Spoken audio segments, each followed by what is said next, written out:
ఇంకా central. Okay okay.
మనల్ని ఎవడు ఆపేది?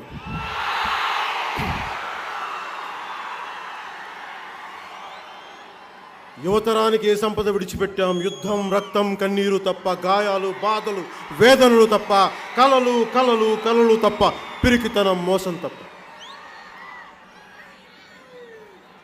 ఒక దేశపు సంపద నదులు కాదు, అరణ్యాలు కాదు, ఖనిజాలు కాదు, కలల ఖనిజాలతో చేసిన యువత. అలాంటి యువతకి స్వామి వివేకానంద జయంతి రోజున మనస్ఫూర్తిగా మీ అందరికీ నా హృదయపూర్వక నమస్కారాలు, హృదయపూర్వక అభినందనలు. మీ బంగారు భవిష్యత్తు కోసం బాధ్యతగా పనిచేస్తామని తెలియజేసుకుంటూ ఈ సభను ప్రారంభిస్తాం.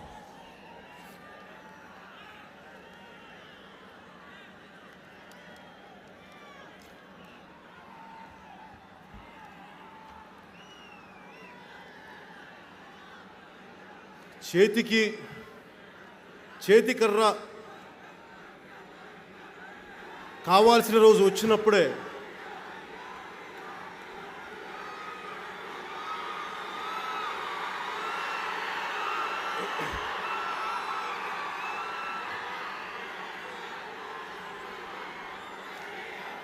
చేతికి వయసు వచ్చిన తర్వాత చేతికర్ర కావాల్సి వచ్చినప్పుడే మనవడి విలువ తెలుస్తాడు.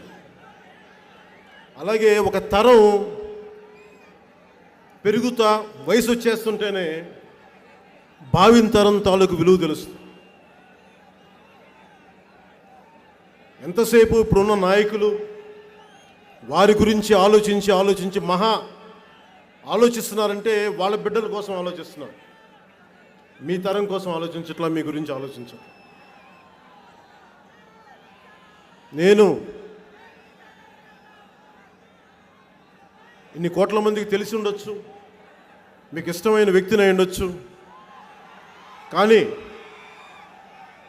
నేను సగటు మధ్యతరగతి మనిషిని, సామాన్యుడు.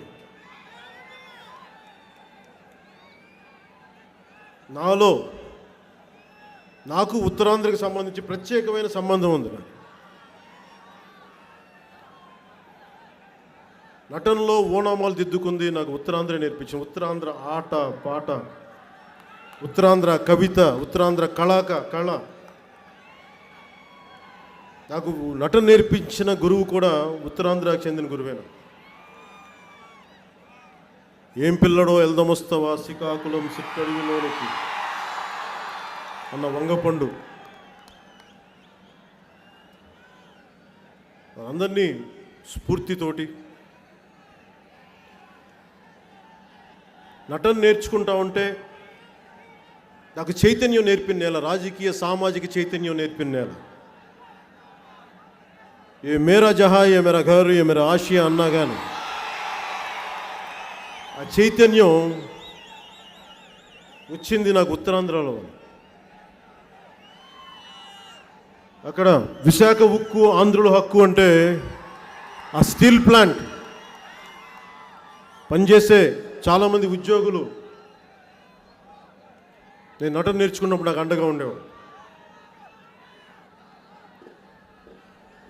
బ్రాడ్గా ఈ రోజున మనం మాట్లాడుకోవాల్సింది తిట్టడానికి తిమ్మడానికి నేను పెట్టలేదు. ఇది నాకున్నదల్లా సగటు మనిషి తాలూకు ఆలోచన. మీరందరూ ఇంతమంది యువత ఉన్నారు, మీ అందరికీ ఏముంటుంది? ఎందుకు కొంతమంది ప్రత్యేక పరిస్థితుల్లో పడతారు?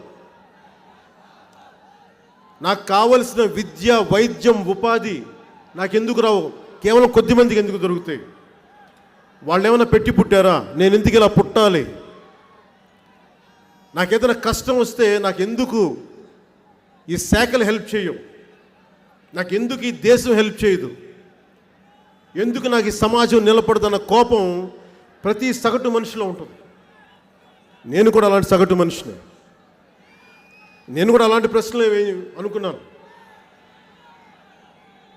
నాకు మన దేశం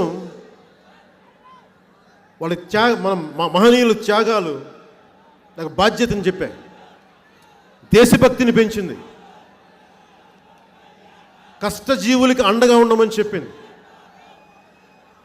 సినిమాలోకి వెళ్ళాను, చేశాను, కానీ నా అనుక్షణం నా మనసు కష్టాల్లో ఉన్న ప్రజల గురించి ఆలోచించింది. నా మనసు ఉద్యోగం, ఉపాధి లేని యువత గురించి ఆలోచించింది నా మనసు.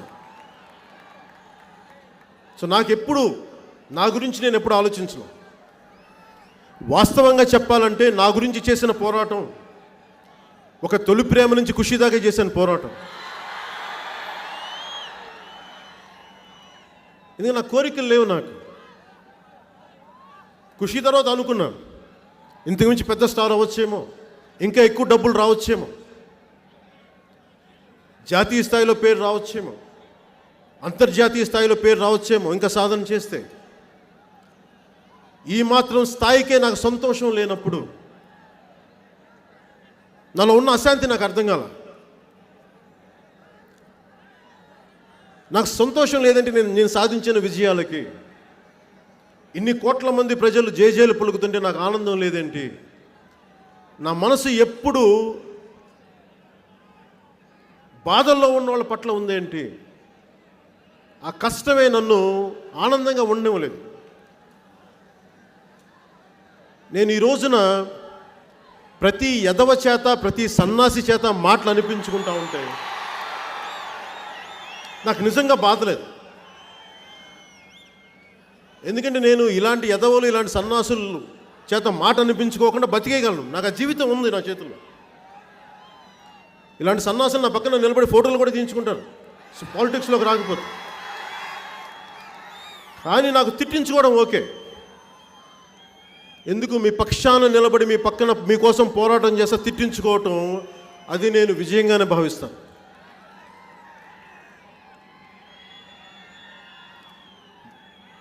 కేవలం మన కోసం జీవించే జీవితం కంటే కూడా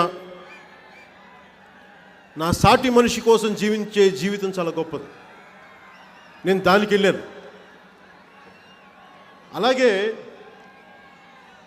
నాకు చిన్నప్పటి నుంచి పుస్తకాల్లో మనందరికీ చిన్నప్పటి నుంచి పుస్తకాల్లో దేశభక్తి, రాజ్యాంగం, దేశం సంబంధించిన విధులు, సామాజిక బాధ్యతలు చెప్పిన రాజకీయ నాయకులు పుస్తకాల్లో మనం చదివించి బయటికి వచ్చి చూస్తే ఒక్కొక్క రాజకీయ నాయకుడు బాధ్యత లేకుండా మాట్లాడి వాడు అధికారంలో కూర్చోగానే మనం వాడి బానిసలాగా వాడు చూసే వ్యక్తిత్వాలు, ఇవన్నీ నాకు చిరాకు కలిగించు. సినిమాల్లోనేమో 2.5-3 గంటల కష్టాలు తీర్చేయచ్చు. నిజ జీవితంలో ఉద్దానం కష్టం ఈ రోజుకి తీర్చలేను నేను. ఇవన్నీ చాలా బాధ కలిగించి విభజన సమయంలో విభజన జరిగిన తీరు చూసి ఒక పొలిటికల్ పార్టీ పెట్టినప్పుడు నా దగ్గర ఎవరు లేరు. ఆ రోజు ఇంత సమూహం ఉంటుందని నాకు తెలియదు.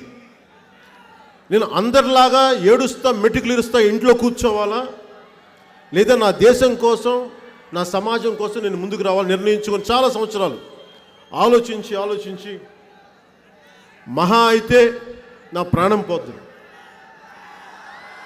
కానీ ఒక సత్యాన్ని బలంగా మాట్లాడిన వాడిని అవుతాను. ఎందుకంటే నాకు పిరికితనం చిరాకు,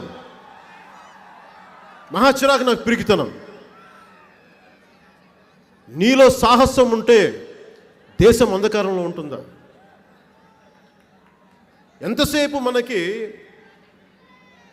మొన్న ఆ టిట్కో హౌసెస్ గురించి విజయనగరం పర్యటనకు వస్తే యువతంతా భయపడుతున్నారు. కోపం ఉంది, రాయలసీమలో కానీ ఎక్కడైనా సరే కోపం ఉంది, కానీ భయం ఉంది. నేను ఒక్కడే చెప్పదలుచుకున్నా, ఈ రాజకీయ నాయకులు ఎంత దిగొచ్చారా? మనలాగా రక్త మాంసాలే ఉన్నాయి. వాడు ఒక మాట అంటే మనం ఒక మాట అంటే వాడు బాధపడతాడు. వాడు ఒక దెబ్బ కొడితే మనం లాగిపెట్టి ఒక దెబ్బ కొడితే వాడికి దెబ్బ తగులుతుంది. మనం భయపడక్కర్లా. ఈ దేశంలో మనం నిందించే రాజకీయ నాయకుడికి ఎంత హక్కు ఉందో వాడికి మించిన హక్కు మనకు. ఉత్తరాంధ్ర పోరాట గడ్డిది, ఇది పోరాట గడ్డిది.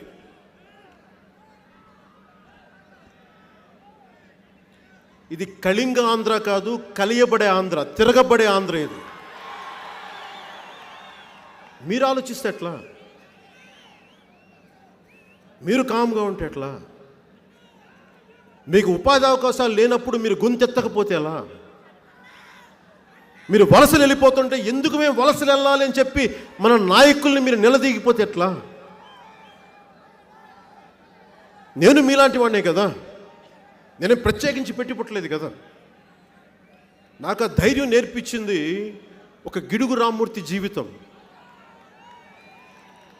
వాడుక భాష, వ్యవహారిక భాషలో రాయాలి, వాడుక భాష ఉద్యమం చేసిన గిడుగు రామ్మూర్తి. జీవితాన్ని ఎలా ఎదుర్కోవాలంటే ఒక శ్రీశ్రీ రాసిన మహాప్రస్థానం. జగన్నాథ రథచక్రాలని అక్కడి నుంచి తీసుకెళ్ళి కార్మికులకి అండగా మళ్లించిన మహానుభావుడు శ్రీశ్రీ. ఆయన స్ఫూర్తినిచ్చాడు. ఒక రావి శాస్త్రి గారు సగటు మనుషుల మధ్య కదలికలు, అనుబంధాలు, మమతలు, ఒక చాగంటి సోమయాజులు, ఇలాంటి ఎందరో మహానుభావులు చదివి, ముఖ్యంగా మీకు తెలియదు, మీ అందరికీ తెలిసి ఉండాలి ఖచ్చితంగా గిడుగు రామ్మూర్తి గారి జీవితం. శ్రీకాకుళం నేల ఎంత గొప్పది అంటే అనడానికి గిడుగు రామ్మూర్తి గారి జీవితమే నిదర్శనం. గిడుగు రామ్మూర్తి గారు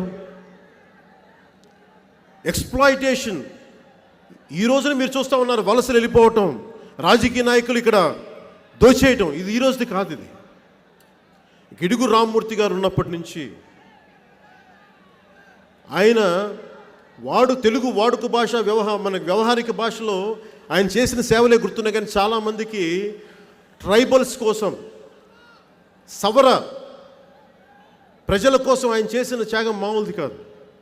వాడుక భాష కంటే ముందు ఆయన చేసింది, సవరల్ని ఎక్స్ప్లాయిట్ చేస్తూ ఉంటే వారి కోసం ఆయన సవర భాష మరీ నేర్చుకొని సవర భాష నిఘంటువులు తయారు చేయించి వ్యాకరణం చేసి, ఆ ప్రస్థానంలో ఆయనకి మలేరియా వచ్చి పోస్టల్ ఆఫీస్లో కినైన్ ట్యాబ్లెట్స్ తీసుకొని చెవులు వినికిడి శక్తి పోయింది, ఆయనకి బ్రహ్మచెముడు వచ్చేసింది.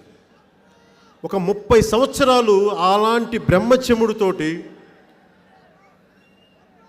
ఆ వినలేని తనంతో ఆయన తెలుగు భాష ఉద్యమం కోసం పాటుపడ్డ మహానుభావుడు.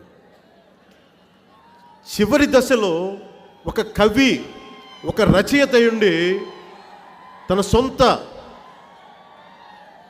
ఆదరించిన తన మిత్రుడైన ఒక పలాస రాజుగారితో గొడవ పెట్టుకున్నాడు, వీధి పోరాటాలు చేసినాడు.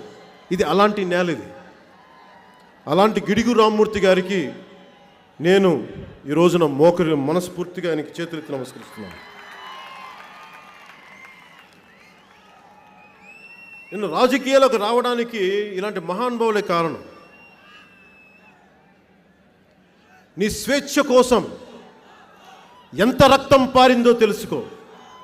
అది నీ శరీర క్షేత్రంలో ధైర్యం చల్లకపోతే, అది నీ గుండెల్లో ఆత్మగౌరవం పండించలేకపోతే, నువ్వు పిరికివాడిగానే బానిసగానే ఉండడానికి నిర్ణయించుకుంటే ఎంత ద్రోహిగా మారావు. నీకోసం చిందించిన పవిత్ర రక్తానికి అన్న శేషేంద్ర మాటలు ఎప్పుడూ మనల్ని కదిలిస్తూనే ఉండాలి.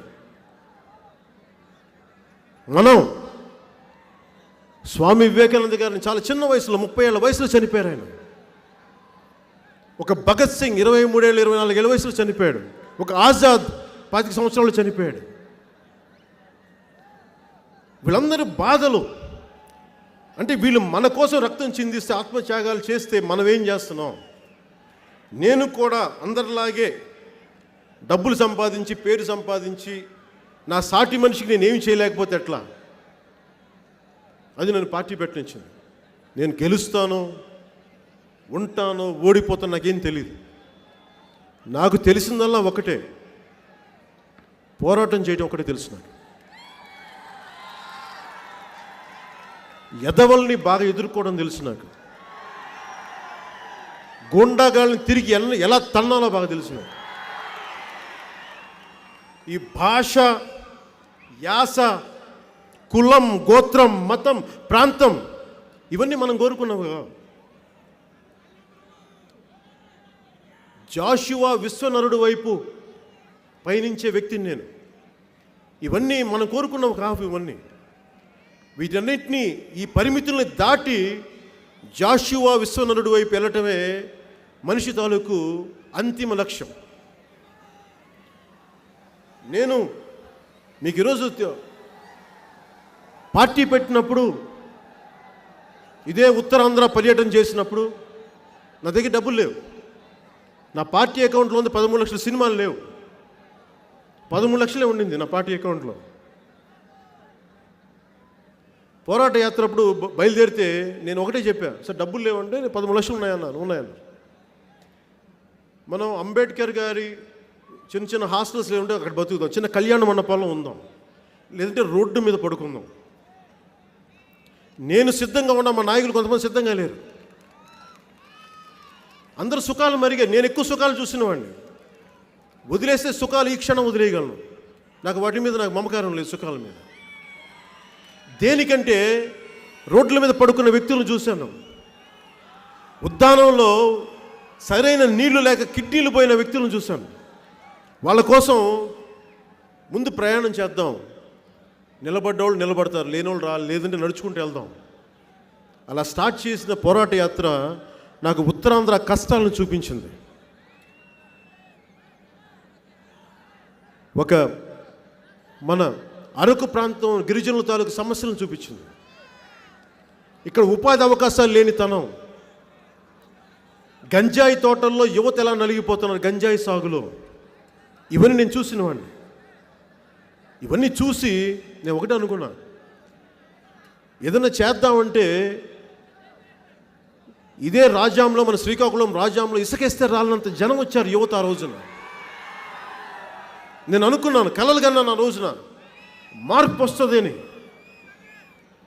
కానీ ఓట్లేసేటప్పటికి అందరూ నన్ను వదిలేశారు. అందరూ సభలకు వచ్చారు, చప్పట్లు కొట్టారు, జేజేలు కొట్టారు.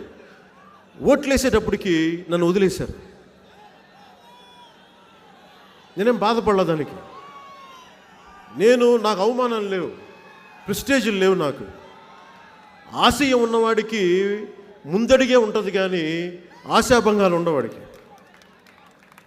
నేను అనుకున్నా, నేను వీళ్ళ కోసం వచ్చాను.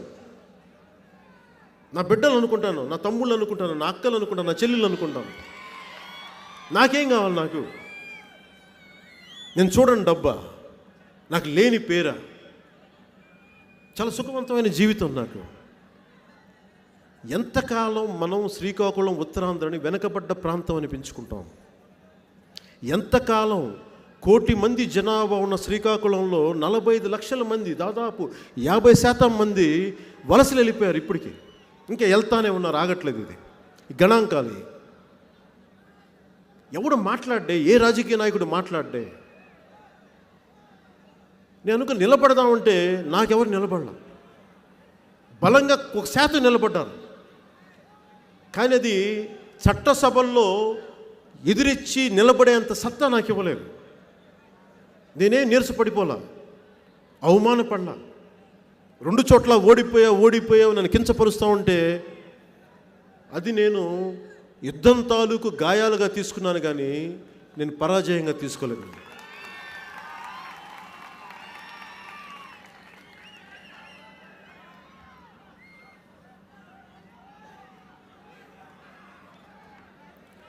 ఈరోజు మనకి నేను ఉన్నది కూడా మీకు నా జీవిత కాలం ఈరోజు మాటిస్తున్నాను, రణస్థలంలో మాటిస్తున్నాను మీకు. ఈరోజు 3వ తీర్మానంగా తీసుకోండి. నా కడశ్వాస వరకు, చివరి శ్వాస వరకు నేను రాజకీయాల్ని వదలను, మిమ్మల్ని వదలను.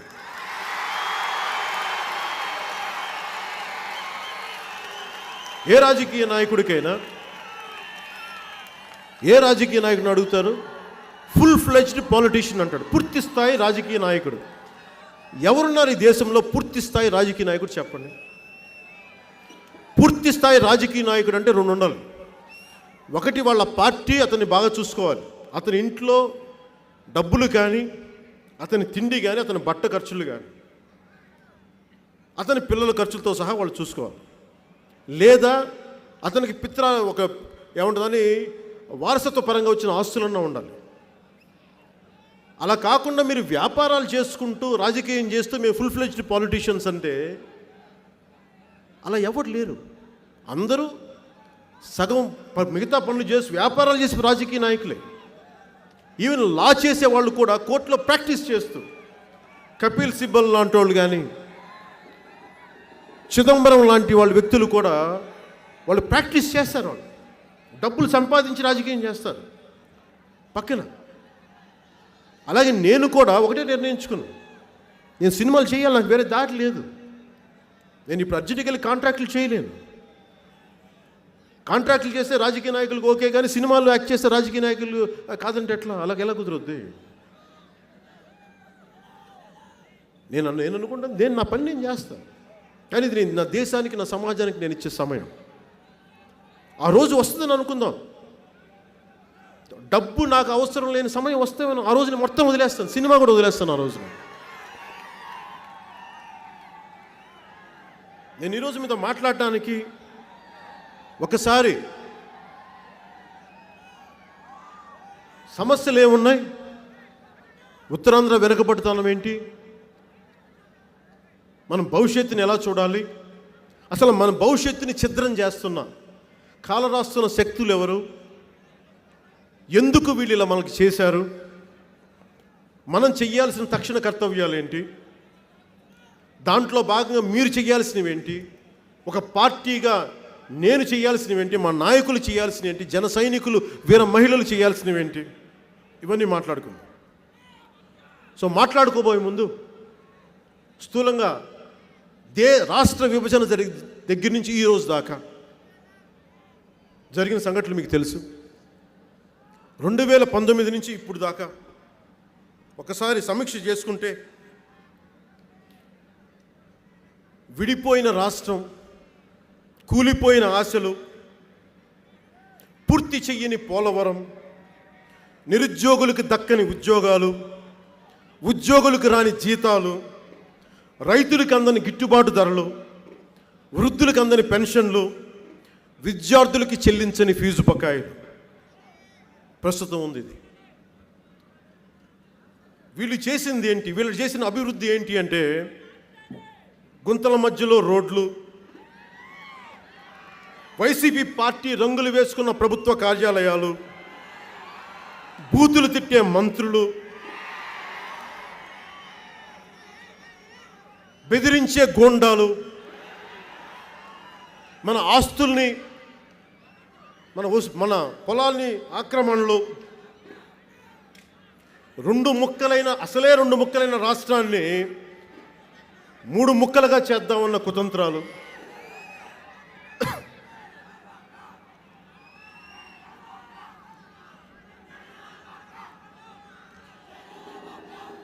ఈ 3 ముక్కల ఆలోచనలు వైసీపీకి చాలా ఎక్కువ. ఇదో 3 ముక్కల ప్రభుత్వం, ఇతను 3 ముక్కల ముఖ్యమంత్రి. 3 ముక్కల ముఖ్యమంత్రి. ఏదైనా మాట్లాడితే ఇందాక మా ఆది చెప్పినట్టుగా దత్తపుత్రుడు అంటాడు. నా నోటి దాకా చాలా మాటలు వస్తాయి తిట్టాలని.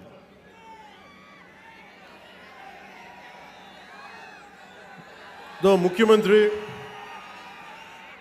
ఏదో 3 ముక్కల ముఖ్యమంత్రి నేను చెప్తున్నా రణస్థలం నుంచి. మీ నాన్న వైఎస్ రాజశేఖర రెడ్డిని ఎదుర్కొన్నవాడిని గుర్తుపెట్టుకో. ఎప్పుడు ఉమ్మడి రాష్ట్రానికి ముఖ్యమంత్రిగా ఉన్నప్పుడు పంచిలూడిపోయేలా తరిమి కొట్టండి అని చెప్పారు. దేనికో చెప్తా మాట, సరదాగా చెప్పలా. ఆ తర్వాత నా మీద దాడులు, మీ నాన్న మనుషులు నా మీద దాడులు, భయపెట్టడాలు, నా స్టేజ్ కూల్చేయడాలు, మహబూబ్ నగర్లో నన్ను నా కుటుంబాన్ని చంపేస్తామని బెదిరింపులు, అవన్నీ పడి వచ్చాను 3 ముక్కల ముఖ్యమంత్రి. నేను వీడికి భయపడి, నేను గుర్తుపెట్టుకోండి. శ్రీశ్రీని అర్థం చేసుకున్నవాడిని, ఆకలింపు చేసుకున్నవాడిని, లోపలికి పెట్టుకున్నవాడిని. పోరాడితే పోయేదేం లేదు, బానిస సంఖ్యలో తప్ప. ఏం చేస్తావు నువ్వు దిగొచ్చావు. నువ్వు మాట్లాడితే 3 పెళ్ళిళ్ళు అంటావు. ఓ 3 ముక్కల ముఖ్యమంత్రి. నేను 3 సార్లు విడాకులు ఇచ్చి బలింక చేసుకున్నా. 3 ముక్కల ముఖ్యమంత్రి. ఆ కాయ రాజా కాయ బ్యాచ్ ఉంటుంది. ఆర్టిన్ రాజాలు, డైమండ్ రాణీలు ఉంటారు.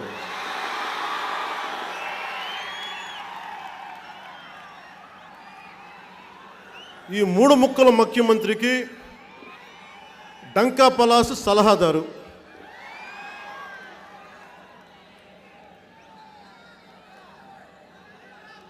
ఇలాంటి సన్నాసి చేతగాని 3 ముక్కల ప్రభుత్వం, వారి ప్రతినిధులు నన్ను అంటా ఉంటే నేను అన్నీ తెగించినాను రా బాబు.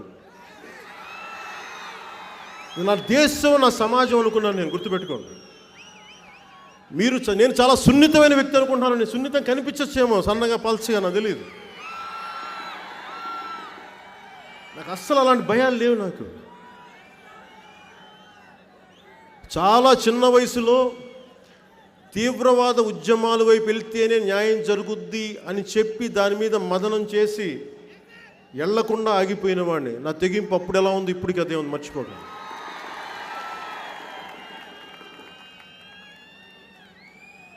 ఎందుకంటే నాకు అన్యాయం జరిగితే చిరాకు. నాకు చిన్నప్పుడు నేను రోడ్డు మీద వెళ్తుంటే, సైకిల్ తీసుకెళ్తుంటే లైట్ లేదని చెప్పి నన్ను 1 వేలో ఆపేసి మిగతా వాళ్ళందరినీ పంపించేశారు. నువ్వు నన్ను పట్టుకుంటావు, వాడిని ఆపేసావంటే నన్ను తీసుకెళ్ళి పోలీస్ స్టేషన్ కూర్చోబెట్టారు. రంగనాయకులపేట పోలీస్ స్టేషన్, నెల్లూరు జిల్లాలో, నెల్లూరు టౌన్లో. నేను ఆ రోజు చూశాను. 10:30 వరకు ఉన్నాను ఇంట్లో, ఆ పోలీస్ స్టేషన్లో. ఆ రోజు నుంచి నేను సమాజాన్ని చూడటం చూశాను. సగటు మనిషికి ఎలాంటి చిరాకులు ఉన్నాయి, నాకు అలాంటి చిరాకులే ఉన్నాయి. అందరూ కాంప్రమైజ్ అయ్యి బతికితారు, నేను కాంప్రమైజ్ బతకలా. డబ్బు నాకేం ఆనందం ఇవ్వలే. వీడు మాట్లాడితే నన్ను ప్యాకేజ్ అంటారు. మళ్ళీ ఇంకోసారి ఇట్లా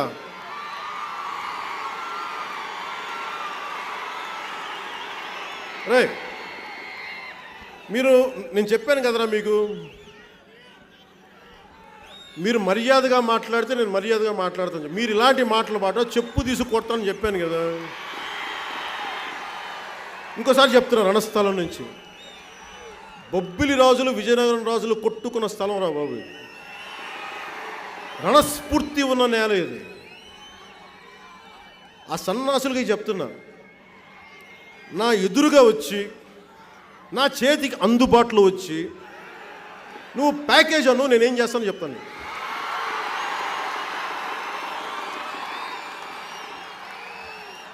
మా జన సైనికుడు చెప్పు తీసుకొని కొడతాను సార్. నేను మా వీరమ్మని చెప్పు తీసుకొని కొడతాను. నేను ఆలోచించాను, గుర్తుపెట్టుకో. నాకు ఈ పోలీస్ కేసులు, జైళ్ళు నాకేం పనిచేయవు. నాకు కాదురా, మీరే వీళ్ళందరూ అనుకుంటారు ఈ సంబరాల రాంబాబు ఉంటాడు ఒకడు, ఏమయ్యా సంబరాలు రాంబాబు, చాలా తెలివిగా ముదరగా మొత్తం సర్వస్వం తెలిసిపోయినట్టుగా ముదురు ముఖం వేసుకొని పవన్ కళ్యాణ్ గారు అంటాడు. ఏంటి మాట?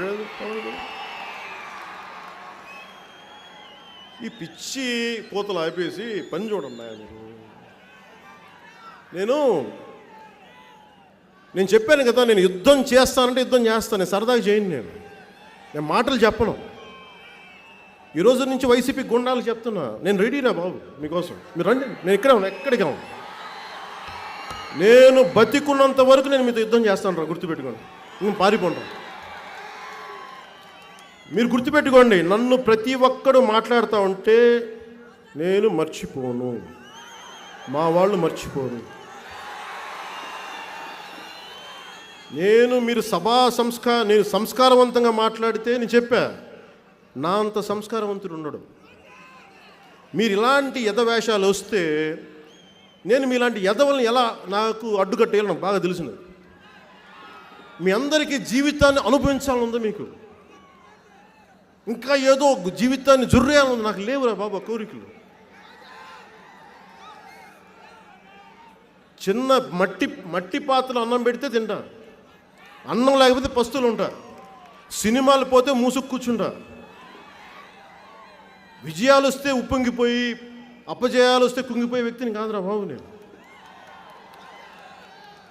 నేను నా నేల కోసం వచ్చాను నేను. అలాగే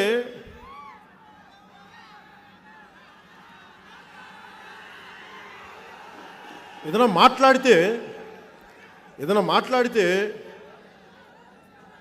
కాపులు నమ్మకూడదు అంటారు. నేను కుల నాయకుని కాదురా సన్నాసులారా, అది అర్థం చేసుకోండి. నేను ఒక కులం కోసం రాలేదురా బాబు, ఒక కులం కోసం నేను వచ్చిన వ్యక్తిని కాదు. ఒక కులం బాగుండాలి అంటే నేను కుల నాయకుని అవుతాను కదా. నా ఆంధ్రప్రదేశ్, నా దేశం బాగుండాలి, నా తెలంగాణ బాగుండాలి, తెలుగు ప్రజలు బాగుండాలని కోరుకున్నాను తప్ప నా కాపు కులం బాగుండాలని నేను కోరుకోలేదు. దాంట్లో అందరూ బాగుండాలి, అన్ని కులాలు బాగుండాలని కోరుకున్నాను రా సన్నాసులారా.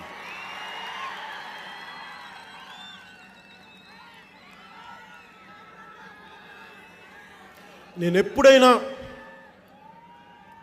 ఆంధ్రప్రదేశ్ లేదా తెలుగు ప్రజల ప్రయోజనాల గురించి మాట్లాడాను తప్ప ఎప్పుడన్నా ఒక్కసారన్నా సరే కుల ప్రయోజనాల గురించి నేను మాట్లాడాను. డెమోక్రసీ అంటేనే conflict management, the best process. అలాగే నేను కులాల ఐక్యత అన్నానంటే ఒక కులాన్ని పెంచడానికి నేను లేను ఇక్కడ, నా కులంతో సహా. నేను చెప్పాను ఇందాక, మనల్ని అనుమతి తీసుకొని నేను కులంలో పట్ల, కానీ నేను నా కులంకే ఉంటానా లేదా, నేను అందరికీ ఉంటాననేది నా విఘ్నత మీద ఆధారపడి ఉంటాను. ఈ వైసీపీ వాళ్ళు ఉన్నారు, మీ ఒక్క కులానికి చేసుకున్నారు, అన్ని పదవుల్లో ఒక కులంతో నింపేశారు. అది సబుబా? తిట్టడానికో తిమ్మడానికో కాదు, అది సరైందా? ఒక్క కులంతో నింపేసుకుంటారా మీరు? సరైందేనా? నేను ఒక్క కులం కోసం రాలేదు. నేను ఒకవేళ నా కులం నా పక్కన నిలబడిపోతే నాకు ఓకే, నేను ఓడిపోవడానికి సిద్ధంగా ఉన్నాను తప్ప కులాల మధ్యలో చిచ్చు పెట్టి గెలవడానికి నేను సిద్ధంగా లేదు. నాకు ఓకే.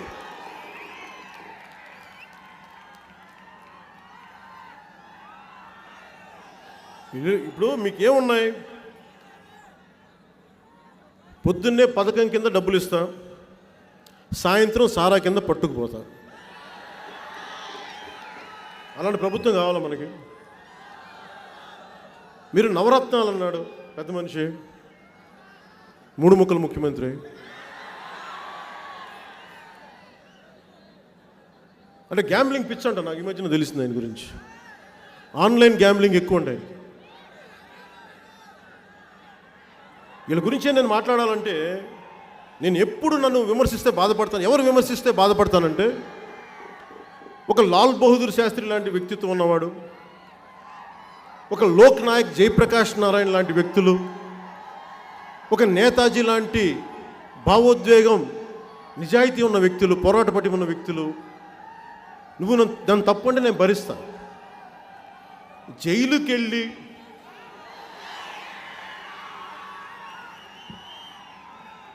జైలుకి వెళ్ళి ఖైదీ నెంబర్ 6093 కూడా నా గురించి మాట్లాడితే ఎట్లా? నేను పోలీసుని అయితే చచ్చిపోతాను అబ్బా. ఖైదీ నెంబర్ 6093 గల కొట్టాలంటే నాకు నిజంగా నాలుగు ఇబ్బంది. డీజీపీ గారికి కూడా చెప్తున్నాను, మీరు శాల్యూట్ కొడుతుంది ఖైదీ నెంబర్ 6093 కండి, ముఖ్యమంత్రి కాదు.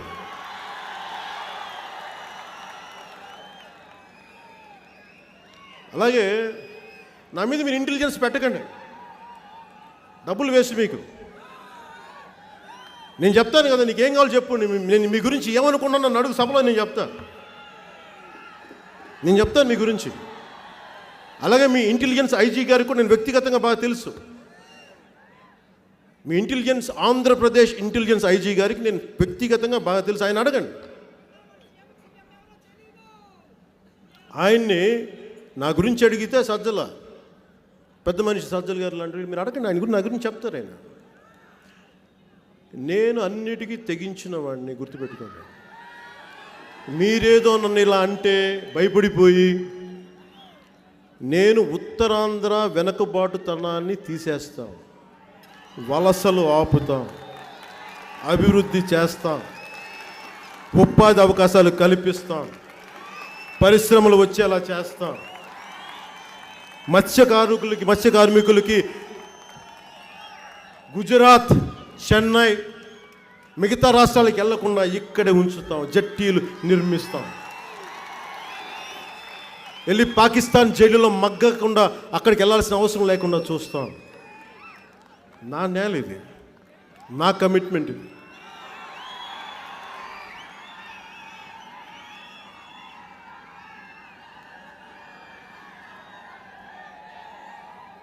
నేను ఒక తరాన్ని మేల్కొల్పుతున్నాను. మీకోసం నేను తిట్లు తింటా ఉన్నాను. నేను తిట్లు తినాల్సిన అవసరం లేదు నాకు. మీకోసం తింటున్నాను, మీ భవిష్యత్తు కోసం తింటున్నాను. నేను మీ బిడ్డల కోసం తిట్లు తింటున్నాను. నేను ఇంత ట్యాక్సులు కట్టి కూడా ఈ ఎదవలు నేను డబ్బులు తీసుకున్నాను మాట్లాడితే ఈసారి మీరు చెప్పులతో కొట్టంటారు.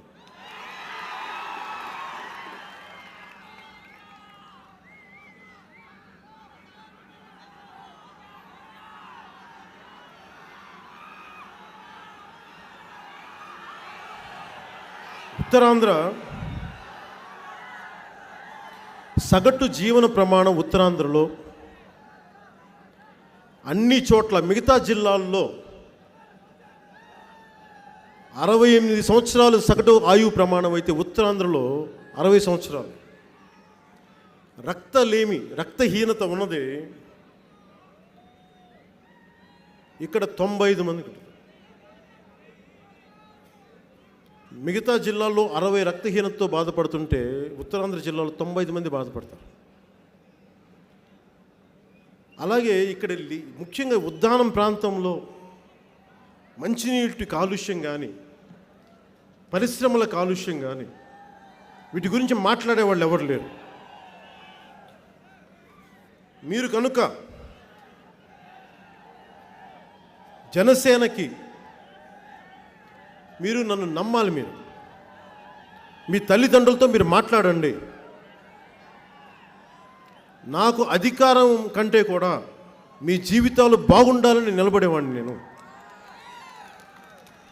ఏ అధికారం ఉందని చెప్పి నేను ఉద్దానం కోసం పాటుపడ్డాం, ఏ అధికారం మీద ఉందని చెప్పి డాక్టర్ జో అని హార్వర్డ్ నుంచి బోస్టన్ నుంచి తీసుకొచ్చాం. మనసుంటే మార్గాలు ఎత్తుకుతాం మనం. ఇది 396 కిలోమీటర్లు తీర ప్రాంతమైన నేల ఇది, 3 జిల్లాలు కలిపి. ఎన్ని జట్టీలు నిర్మించవచ్చు, ఎందుకు ఎవరు చెయ్యరు? దీని మీద మీరు ఆలోచించాలి. ఇందాక మాట్లాడిన వాళ్ళల్లో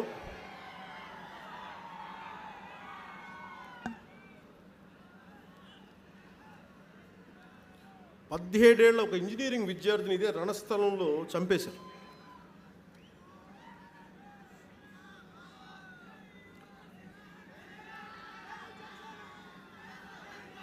మువ్వల నగేష్ అని 2021 జనవరి 27న అనుమానాస్పద రీతిలో చనిపోయాడు. ఒక ఇంజనీరింగ్ విద్యార్థి చనిపోయి సంవత్సరం అవుతున్న ఈ రోజుకి పోస్ట్ మార్టం రిపోర్ట్ ఇవ్వాల. రాజీ బేరం కోసం అధికార పార్టీ నేతలు, ప్రజాప్రతినిధులు తిరిగి ఏం మాట్లాడుతానంటే ఆవిడ తల్లి ఒప్పుకోలేదు. 7 లక్షలు కాదే, నా బిడ్డ ఎందుకు చనిపోయాడు చెప్పండి, ఆ దోషులు శిక్ష పడలే చేయనంటే ఈ రోజుకి ఆ దోషికి ఎవడు చంపాడు శిక్ష పడలా. పోస్ట్ మార్టం రిపోర్ట్ ఇవ్వాలి. ఇన్ని సంవత్సరాలైనా వాళ్ళ ఊరు నువ్వులు రేవు. ఆ తల్లికి నేను మాటిస్తున్నాను, ఈ రోజున ఆ దోషులకి శిక్ష పడేలా మేము చేస్తాము. మీరు మా ప్రభుత్వాన్ని తీసుకురండి. ఆ సగటు మంత్రి, వైసీపీ మంత్రి అన్నాడంటే, ఇందాక ఆవిడ చెప్తా ఉంది, ఆయన బిడ్డ చనిపోయాడంటే, ఏంటమ్మా రోజు వస్తావు, నేను బాకీ ఉన్నాను మీకు, నేను వెటకారం. బిడ్డ చనిపోయి ఏడుస్తూ ఉంటే వెటకారం. ఓ 3 బస్తాలు బియ్యం ఇస్తాను పట్టుకులు, అదే కాంప్రమైజ్ అని. బిడ్డ చనిపోయిన దానికి న్యాయం అడిగితే వాళ్ళు అడిగింది ఏంటంటే, వాళ్ళు చెప్పింది ఏంటంటే, వెటకారంగా ఓ 3 బస్తాలు బియ్యం ఇస్తాను పో. ఇది కడుపు మండే విషయం కదా. ఏం చేయాలి వాళ్ళని? ఇంకోసారి మీరు గెలిపిస్తారా ఇలాంటి వాళ్ళని?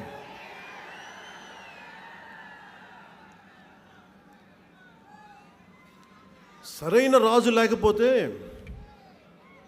సగం రాజ్యం పోద్దంట, సగం రాజ్యం నాశనం అవుద్దంట.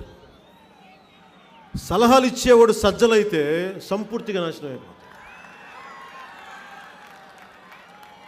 నిన్న వస్తూ ఉంటే కూడా ఏదో నా గురించి ఏదో అవి ఇవి కోట్లు అవి వేసారు ఇవి వేశారంటే, ఆ చచ్చు తెలివితేటలు సలహాదారుడు సజ్జలకే ఉన్నాయి. అలాంటి సలహా వీళ్ళు ఎంతసేపు మేమే బాగుండాలి, వీళ్ళు ప్రజాస్వామ్యానికి వీళ్ళు కంటకులీళ్ళు. మేమే ఉండాలి, ఒక్కళ్ళే ఉండాలి, కొద్దిమందే ఉండాలి అని ఆలోచన చేసేవాళ్ళు. ప్రజాస్వామ్యం అంటేనే, స్వామ్యం అంటేనే సొంతం. ఇది ప్రజల సొంతం, ఒక కులం సొంతం కాదు. ఇది ఒక వైసీపీ సొంతం కాదు. ఈ 3 ముక్కల ముఖ్యమంత్రి సొంతం కాదు. ఇది అందరి సొంతం. మనం మేల్కోకపోతే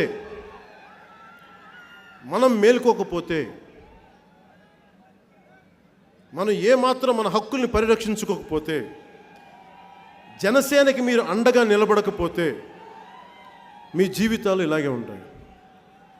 మీకు ఉపాధి అవకాశాలు రావు. ఎంతసేపు మిమ్మల్ని బెదిరిస్తూ ఉంటారు. నేను మీకోసం చెప్తున్నాను ఈ రోజున, యువత అందరికీ, స్వామి వివేకానంద సాక్షిగా చెప్తున్నాను, మీకోసం నేను ప్రాణత్యాగానికి కూడా సిద్ధంగా ఉన్నాను. గుర్తుపెట్టు. ఈ రోజున వైసీపీ నాయకులు మొన్న ఈ మధ్యన చూస్తూ ఉంటే, ప్రత్యేక రాష్ట్రం చేస్తాం ఉత్తరాంధ్రని మాకు డిమాండ్ అన్నారు. చేసేయండి అమ్మ అందరూ. ప్రతి నాయకుడు మీ ఊరిని ఒక ప్రత్యేక రాష్ట్రంగా ప్రకటించేసుకోండి. ఎవడు ఆపడం? ప్రతి జిల్లాని 25 జిల్లాలో 26 జిల్లాలు ఉన్నాయి కదా, 26 జిల్లాలు 26 రాష్ట్రాలుగా ప్రకటించేసుకోండి. మీరు మీ కుటుంబ సభ్యులు పాలించేసుకోండి. మిగతా అందులో ఉండే ప్రజలందరూ మీకు బానిసలుగా బతుకుతారు. మీరు ఈ రోజున ఉత్తరాంధ్ర గురించి మాట్లాడుతున్న ప్రత్యేక రాష్ట్రం, మీరందరూ ఎక్కడ పడుకున్నారు? మీరు విశాఖ ఉక్కు ఆంధ్రుల హక్కు అని చెప్పి మీకు గనులు కావాలంటే మీరందరూ మంత్రులే కదా, అప్పుడు మీరందరూ పార్లమెంట్ సభ్యులే కదా. ఏం పీకుతున్నారు మీరు ఆ రోజున? మీరు విభజన సమయంలో ఏం పీకుతున్నారా మీరందరూ? ఎందుకు అడగల ఆ రోజు? ఎందుకో తమాషాలు కావాలి ఒక్కొక్కరికి. ముక్కలు చేసేస్తారా రాష్ట్రాన్ని? అంటే మీకు పదవులు లేకపోతే ముక్కలు చేసేయండి రాష్ట్రం, పదవులు లేకపోతే 2 ముక్కలుగా దేశాన్ని చేసేయండి.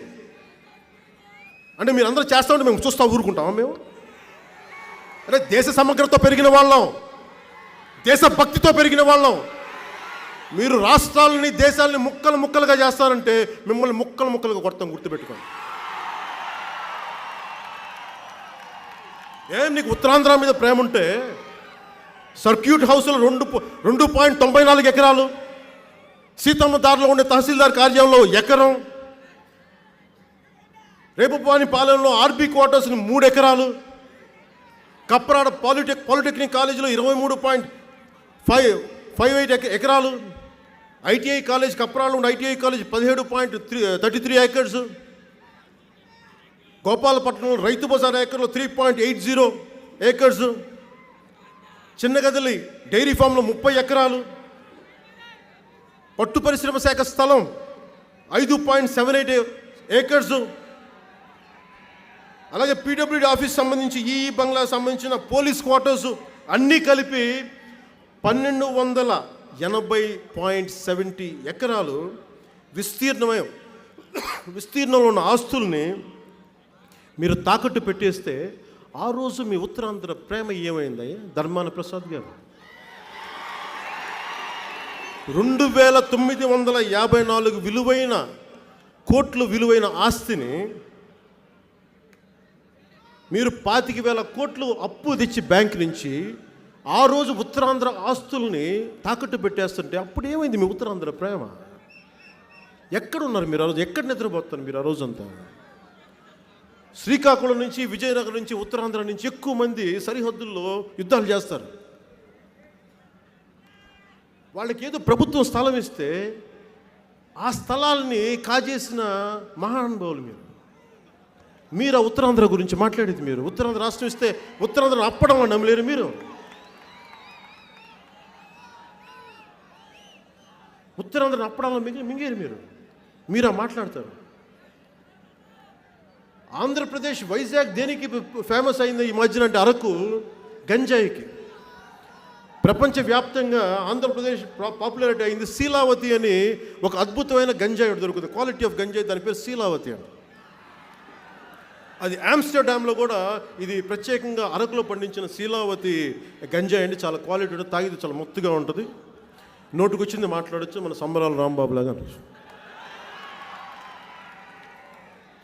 నువ్వు మాట్లాడితే మనం ఏదన్నా మాట్లాడుతుంటే వ్యక్తిగతంగా విమర్శిస్తూ ఉంటాం.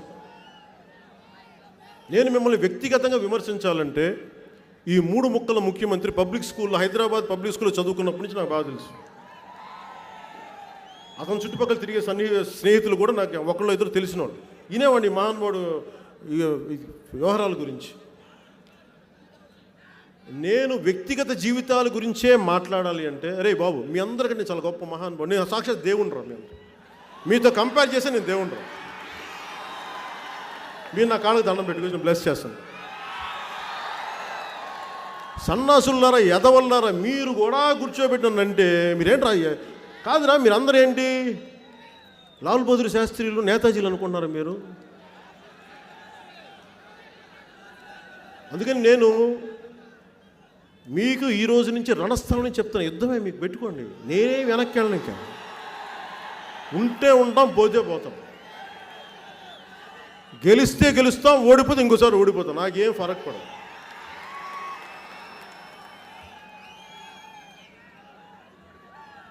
ఇనప కండరాలు, ఉక్కు నరాలు, వజ్ర సంకల్పం ఉన్న యువత కావాలి. అలాంటి 100 మందిలో నేను ఒకరిని అవ్వాలని చెప్పి చిన్నప్పటి నుంచి కలలు కన్నాను. ఎప్పుడు చిన్నప్పుడు స్కూల్లో మా నాన్న చెప్పిన పాఠం ఏదే, నువ్వేదనుకుంటే అది జరుగుద్ది, నీ సంకల్పం అలాంటిది ఉండాలని చెప్పి స్వామి వివేకానంద గారి ఇది చెప్పారు. ఇనప కండరాలు, ఉక్కు నరాలు, వజ్ర సంకల్పం ఉన్న యువత అంటే మనం ఏదనుకుంటే జరిగిపోద్దాం, జరిగిపోద్ది.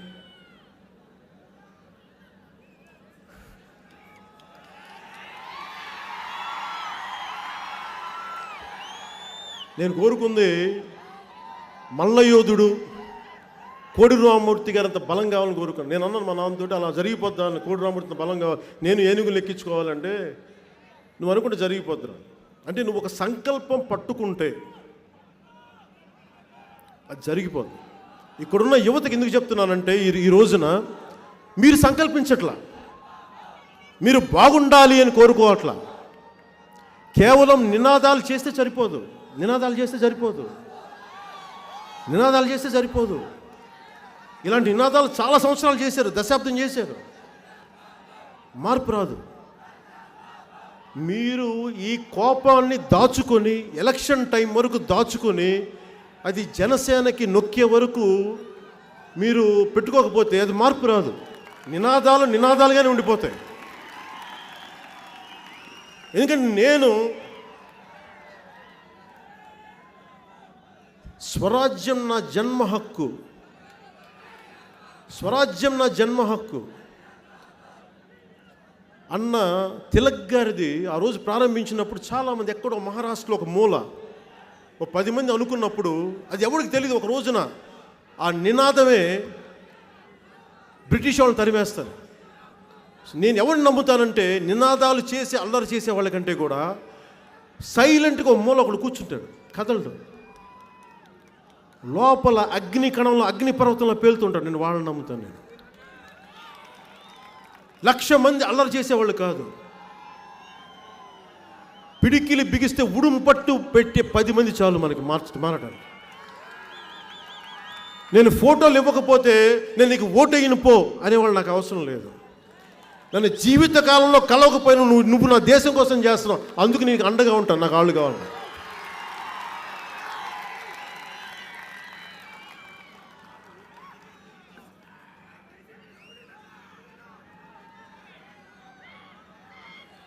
యువతకి ఈరోజు ఒకటే అడుగుతున్నాను మిమ్మల్ని, ఒక ఉద్యోగం కోసం మీరు జీవితాంతం ఉద్యమం చేయాల్సిన అవసరం ఉందా? మీరు చెప్పండి. మీరు జీవితకాలం ఉద్యోగం కోసం, మీకు ఇవ్వని ఉద్యోగాల కోసం వాళ్ళు జీతాలు తీసుకుంటున్నారు. సంబరాల రాంబాబు వాడు ఐటీ మంత్రి అంటే వాడి పేరు సన్నాసి పేరు గుర్తులేదు నాకు. ఆ యదవ పేరు కూడా గుర్తుపెట్టుకుంటామని చెప్పండి.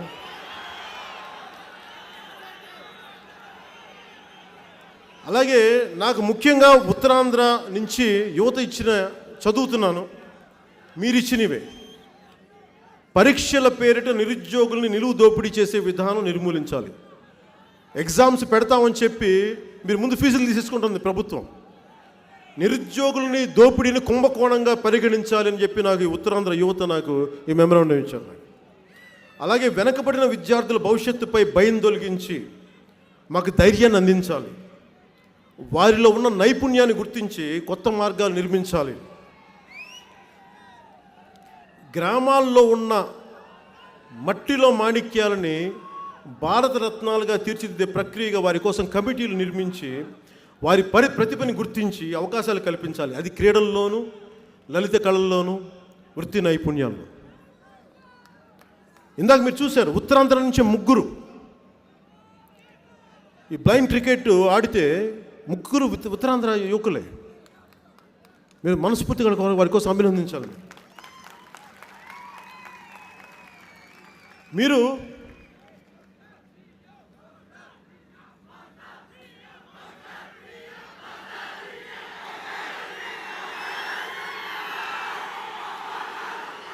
మీరేమో కొదమ సింహాలు అరుస్తారు, ఇక్కడ మబ్బుల్లో పరిగెత్తి పిడిగిల్లాగా మీ మాటలు వినిపిస్తూ ఉంటాయి. గ్రామ సింహాల చేత పాలించుకుంటున్నాను మీరు. అది మీరేమో కొదమ సింహాలు, గ్రామ సింహాలు పాలిస్తున్నాయి. సిగ్గుండాలి మీ అందరికీ. ఎందుకంటే సింహాలు లాంటి ధైర్యం ఉండి, మీకు సింహం అంత బలం ఉండి ఊర కుక్కలు మాట్లాడుతుంటే కామ్గా ఉంటారండి మీరు. యువత ధైర్యంగా నిలబడాలే కానీ, మీరు ధైర్యంగా నిలబడాలే కానీ మిమ్మల్ని బంధించి ఉంచిన జైలు గోడలు కూలిపోవడానికి సిద్ధంగా ఉన్నాయి. బానిస సంఖ్యలు తెగిపోవడానికి సిద్ధంగా ఉన్నాయి. స్వేచ్ఛా స్వాతంత్ర్యం అనే ఒక 2 విస్తారిత బాహువులతో మీకు స్వాగతం చెప్తుంది. ఈ రెండింటిని మీరు ధైర్యం చేస్తే మీ కోపం క్షణికోద్రికం కాకూడదు. ఈ ఒక్క క్షణం అల్పోత్సాహం, అన్నీ అల్పంగా పెట్టుకోకండి, దీర్ఘకాలంగా పెట్టండి. మీ కోపం ఉంటే, సమాజం మీద అన్యాయం ఉంటే దీర్ఘంగా లోతుగా పెట్టండి. మీ సమస్యల కోసం మీరు పోరాడకపోతే ఎవరు పోరాడతారు? నేను వచ్చాను రోడ్ల మీదకి, పోరాట యాత్రప్పుడు తిరిగా మీకోసం. ఈరోజు మొన్న ఇందాక మీరు విశాఖ ఉక్కు ఆంధ్రుల హక్కు ఉంటే దాన్ని మీరు స్లోగన్ చేయకండి. మీరు స్టీల్ ప్లాంట్ కార్మికుల కుటుంబాలు వచ్చి రోడ్ల మీద నిలబడండి. నేను నిలబడ్డాను కదా మీకోసం. ప్రధానమంత్రి గారితో నేను మాట్లాడతాను, అమిత్ షా గారితో నేను మాట్లాడతాను. వాళ్ళు ఒప్పుకుంటారో లేదో నాకు తెలీదు. మీ గొంతుని తీసుకెళ్తాను. ఉన్న వీళ్ళకి 30 ఎంపీలు వైసీపీ వాళ్ళకి ప్రయోజనం ఏంటి? ప్రధానమంత్రి గారు నన్ను ఎందుకు పిలుస్తారు? మీ గుండెల్లో స్థానం ఇచ్చారు కాబట్టి నేను ప్రధానమంత్రి గారు పిలుస్తాను.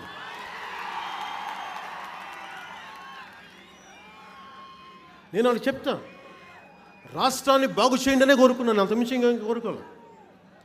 రాష్ట్రానికి స్టెబిలిటీ ఇవ్వండి. మీరు కనుక నన్ను అధికారంలో ఇంతపాటి పిసరంతా పట్టుమని 10 మంది ఎమ్మెల్యేలు ఇచ్చుంటే నేను మీకోసం చాలా బలంగా సభల్లో పోరాడేవాడిని. ఇవ్వలేదు కాబట్టి నేను ఈరోజు నా ప్రజాక్షేత్రంలో పోరాడుతున్నాను. నాకు రెండు ఒకటే, అదైతే మీకు ఫలితాలు తేగలను, ఇదైతే పోరాటం చేయగలను. ఫలితాలు ఇచ్చేది పోరాటం నాకు ఇవ్వండి, నాకు అవకాశం. ఎందుకంటే మీకోసం పడేవాడు ఎవడుంటాడు?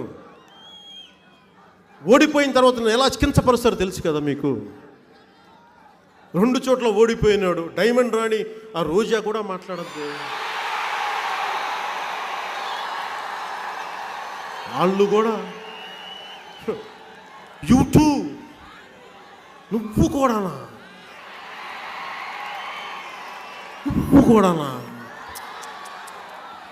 ఛీ, నా బతుకు చెడ.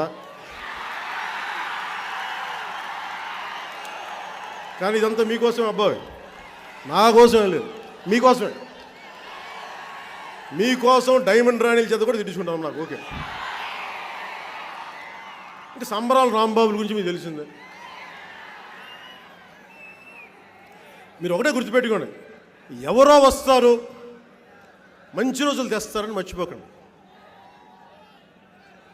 ఎవడు రాడు, మీరే నిలబడాలి. మీకు నిలబడే వాళ్ళకి మీరు నిలబడాలి. మంచి రోజులు వస్తాయంటే మంచి రోజులు వాళ్ళకి వచ్చినాయి, మట్టి కుండలు మనకి ఇచ్చారు.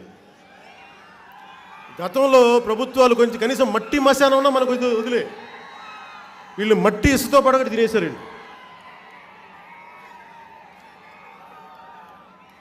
మీరు మీ నాయకులకి భయపడకండి. మన విజయనగరం వస్తే భయపడుతున్నారు అందరూ. అన్న మా మీద కేసులు పెడుతున్నారన్న. కేసులు పెట్టకుండా మీ సత్కారాలు చేస్తారు. మీరు వాళ్ళని ఎదుర్కొంటా ఉంటే మీకు మీద కేసులు పెట్టకుండా ఏం చేస్తారు? మీకు పుట్టిన స్వాతంత్రం వచ్చిందా? మీకు ప్రజాస్వామ్యం అంటే ఈజీ అనుకుంటున్నారా మీరు? పుట్టిన ఎందుకు వస్తాయి? ఇలా నినాదాలు చేస్తారు, అల్లరి చేస్తారు, అన్నలు రాదు. జైలుకి వెళ్ళండి, నేను వెళ్తాను. నన్ను తిడితే నేను భరించట్లా? భీమ్లా నాయక్ రిలీజ్ ఆపితే 30 కోట్లు పోతే భరించలా? ఓకేనా? నాకు ఓకే. ఆ జైల్లో పెడతానంటే ఉండలా? అక్కడ తిట్టించుకున్నాను కదా. చెయ్యని తప్పుకి ఎస్పీ కూర్చోబెట్టి ఇలా కూర్చోబెట్టి భరించలా? భరిస్తాం. దేనికి అంటే స్వాతంత్రం నా జన్మ హక్కు, ప్రజాస్వామ్యం నాది, నేను ఈ దేశంలో పౌరుణ్ణి. నువ్వు ముఖ్యమంత్రి అయితే నేను సామాన్యుని. మూసుకొని కూర్చో,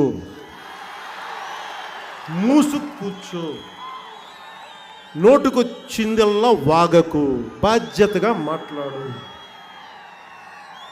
పేపర్లు చూసి చదవడం మానే, గుండె లోతుల్లో నుంచి వచ్చి మాట్లాడు. మేము ఫ్యాక్షన్ లీడర్స్ అండి, మేము బాంబులు వేస్తామంటే నువ్వు బాంబులు వేసామని చూస్తూ కూర్చుంటాం. మేము పోలీసులు పెట్టి తనిచ్చేస్తే తనించేసుకుంటాం. మేము కేసులు పెడితే కేసులు పెట్టించుకుంటాం. ఎంతమందిని పెడతావు నువ్వు? ఎంతమందిని పెడతావు నువ్వు? మేము పులివెంతల నుంచి కిరాయి సైన్యాలు పట్టుకొస్తే తీసుకురా. నేను ఈరోజు చెప్తున్నాను, మీరందరూ ఉన్నారని నేను చెప్పట్లా. మీరెవ్వరూ లేకపోయినా నేను ఒక్కడినే నిలబడతాను, గుర్తుపెట్టుకోండి. జనం ఉన్నారని నేను ధైర్యవంతుని కాదు, నేను ధైర్యవంతుడు అంతే. పిరికితనంతో చచ్చిపోవడం కంటే కూడా, పిరికితనంతో జీవించడం కంటే కూడా నాకు ధైర్యవంతుడిగా చచ్చిపోవడం నాకు మంచిది.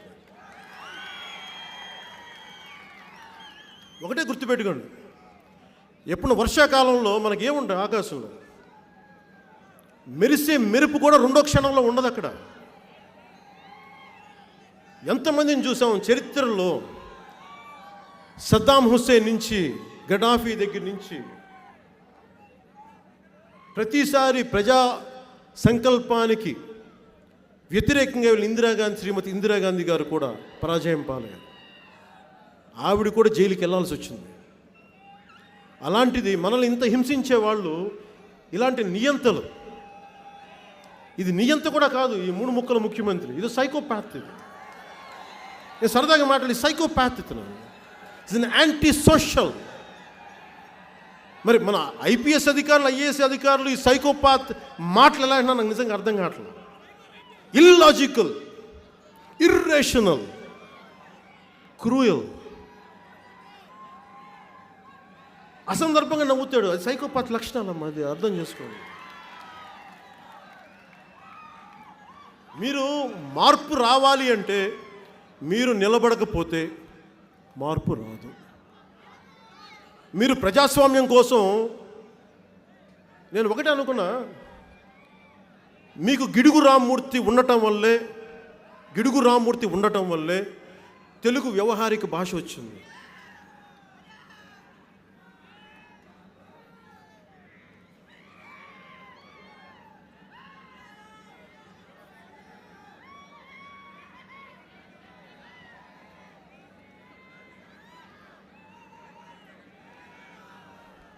అంటే మన కోసం ఒక తరం త్యాగం చేస్తే ఆ త్యాగాల ఫలితంగా మనం ఉన్నాం ఇక్కడ. మన కళింగ వైశ్యుల కులానికి చెందిన ఒక ఆడపడుచు ఈ పనికి మాలిన ఎదవ ఒక ఐటీ మినిస్టర్ ఉంటాడు, ఎవడో పేరు కూడా మర్చిపోతాడు, ఎదవ పేరుని గుర్తురాడు. ఆ ఎదవ, ఆ పనికి మాలిన సన్నాసి, ఆ నీచి నికృష్ కుత్తే కమీనే, ఆ ఎదవ పాపం ఆడపడుచు మీద కేసు పెట్టాడు. ఆవిడంటే లేదు అంటే పాపం ఆవిడ అందరితో పాటు వెళ్తే ఆవిడ మీద అటెంప్ట్ మర్డర్ కేసు పెట్టారు. 9 ఏళ్ల కొడుకు, 9 ఏళ్ల కొడుకు. 3వ రోజు అయింది వచ్చి, 3వ రోజు అవగానే ఆవిడ జైలుకి వెళ్ళిపోయింది. ఆవిడ అంది, ఏమంటే మేము వైశ్యాస్ అండి, మాకు ఇలాంటి అలవాట్లు లేవు, మా భయాలు ఉంటాయి కదా, మేము జాగ్రత్తగా ఉండాలి కదా అని చెప్పాను. కులం గురించి నేను చెప్తున్నాను. అమ్మ, ఈ దేశం, ఈ రాష్ట్రం వచ్చిందంటే వైశ్యుల త్యాగం వల్ల వచ్చింది. పొట్టి శ్రీరాములు త్యాగం వల్ల వచ్చింది. పొట్టి శ్రీరాములు త్యాగం వల్ల వచ్చింది ఈ దేశం. ఇంకొక వైశ్య కులానికి చెందిన మహాత్మా గాంధీ వల్ల అండగా అందరిని కలిపాడు. చాలామంది పని చేసిన కాదంటే, కానీ ఒక్కడు నిలబడ్డాడు, మొట్టమొదటి వచ్చినాడు. అందుకని కులం బట్టి గొప్పతనం రాదు, అది నేను చెప్పింది ఆవిడకి. సో ఇలాంటిని ఎదుర్కొంటూ ఒక ఆడపడిచి అలా ఉన్నప్పుడు, స్వాతంత్రం కోసం మీ భవిష్యత్తు బాగుండాలంటే మేము ఏమి చెయ్యం, మేము చిన్నపాటి కష్టం కూడా తీసుకోమంటే మీరు మర్చిపోండి, మీరు బానిసలుగానే బతకండి, నాకు ఓకే. మీ కోపం రాకపోతే నేనేం చేయలేను, మీరు అరిచి వెళ్ళిపోతారు అంతే. నేను మీకోసం బయటకు వచ్చి రేపు పొద్దున్న నన్ను చంపేస్తారు అనుకుందాం, ఉదాహరణకి, మీరు బాధపడాలి. నాకు ఇచ్చే లెటర్స్ అది కూడా చెప్తున్నా, నా మీద సుపారీ ఇస్తారంటారు, చంపేస్తాం నిన్ను, మా ప్రభుత్వం రాకపోతే మేమే పాలించాలి, లేకపోతే చంపేస్తాం, రానివో ఎవరినైనా అంటే. నాకు ఒకటే అనిపించింది, ఇలాంటి ఎదవలందరికీ భయపడేంత గుండె కాదు నాది, తెగించే గుండె నాది. కానీ మీరు మటుకు పోరాటం చేయకపోతే రంగస్థలం సినిమాలాగా మీరు కూడా బానిసలుగానే ఉండాలి. మీకు కావాలా అది? వలసలు వెళ్ళిపోతాం, పరిశ్రమలు వద్దా ఇక్కడికి? జట్టీలు వద్దా మీకు ఇక్కడికి? నేను అవన్నీ చేయడానికి సిద్ధంగా ఉన్నాను. ఒక ఆడపడుచు వీరనారి గుండమ్మ 3వ వంతు ట్యాక్స్ పే చేయండి మీ అటవీ సంపదను అంటే వడిసి పట్టుకొని కొట్టింది బ్రిటిష్ వాళ్ళని. అది ఆ నేల ఇది. ఆవిడ ఆ రోజుల్లో ఆవిడ చేయగలిగినప్పుడు మీరు ఉత్సాహవంతులైన యువత, మీరు ఆడపడుచులు కానీ యువకులు కానీ మీరుండి ఈ చిన్నపాటి గుండాగాళ్ళకి భయపడతారండి. మీరు ఎదురు తిరగకపోతే మీకు రాదు, మర్చిపోండి.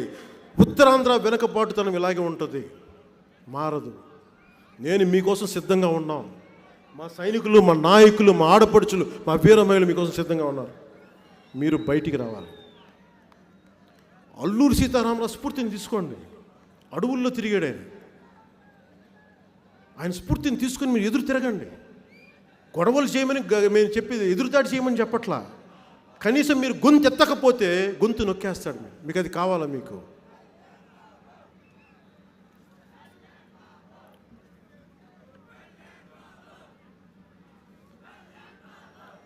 ముగింపు వాక్యాలుగా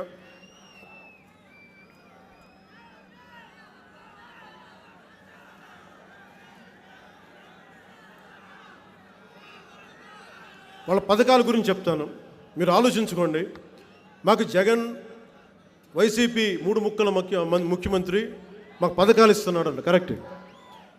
జనసేన తీసుకొస్తే నేను మా ప్రభుత్వం మీకు ఏవైతే పథకాలు ఉన్నాయో వాటికంటే బెటర్గా చేస్తాం తప్ప వాటిని తీసేయం, అది మర్చిపోకండి. అంటే మీకు ఏమంటుంది, అమ్మ ఒడి పథకం అంట 15,000. అంటే రోజుకి ఎంత ఇస్తున్నాడండి? 35 రూపాయలు. ఆటో సోదరులకి వాహన మిత్ర కింద 10,000, 27 రూపాయలు రోజుకి. అది వైఎస్ఆర్ చేయూతండి మహిళలకి చిరు వ్యాపారాల కోసం, అది ఎంతంటే 51 రూపాయలు రోజుకి. వైఎస్ఆర్ నేతన్న నేస్తం 65 రూపాయలు రోజుకి, దాన్ని విడదీస్తే 24,000. అంటే సగటు 24 రూపాయలకి, 50 రూపాయలకి, 60 రూపాయలకి మీరు అమ్ముడుపోకండి. మీకు ఇస్తాం కదా మేము భవిష్యత్తు. అభివృద్ధి లేకుండా మీకు సంక్షేమ పథకాలు ఎలా చేస్తాం? పరిశ్రమలు రాకుండా సంక్షేమ పథకాలు ఎలా చేస్తాం? పరిశ్రమలు పెట్టాలంటే నాకు వాటా ఇవ్వాలంటే ఎవడొస్తాడు ఆంధ్రప్రదేశ్కి? ఇక్కడ జీడి తోటలు ఉన్నాయి, ఎప్పుడో క్యాష్యూ బోర్డు పెట్టాడు ఎవడన్నా. పలాసలో కొబ్బరి తోటలు ఉన్నాయి, కోకోనట్ బోర్డు పెట్టాడు ఎవడన్నా. మేము పెట్టిస్తాం, జట్టీలు కట్టిస్తాం. జీవో నెంబర్ 21 మత్స్యకారుల కోసం జీవో నెంబర్ 217ని ఇలా కూర్చోబెట్టి చించేసినాం. మేము నిలబడతాం, మేము పారిపోం. అందుకని మీరు కూడా పారిపోకుండా నిలబడాలని నేను నా విన్నపం. మీరు నిలబడకపోతే నేనేం చేయలేం.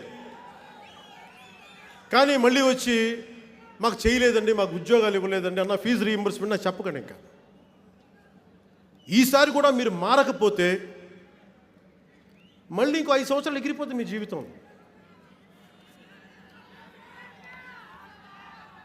అలాగే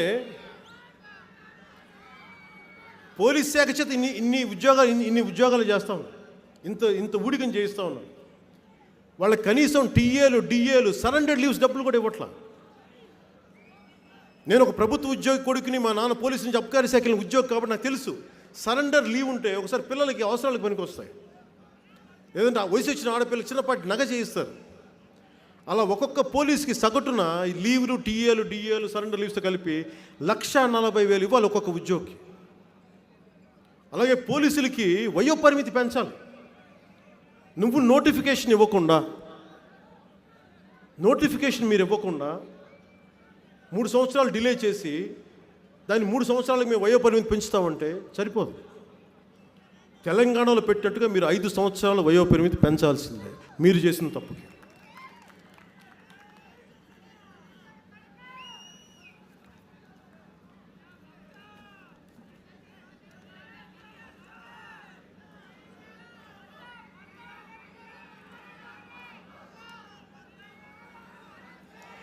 మొన్న ఈ మధ్యన ముగింపు వాక్యాలుగా నేను ఉపాధి అవకాశాలు కానీ మీకు చాలా కన్ఫర్మ్గా చెప్తున్నా. గత అనుభవం దృష్ట్యా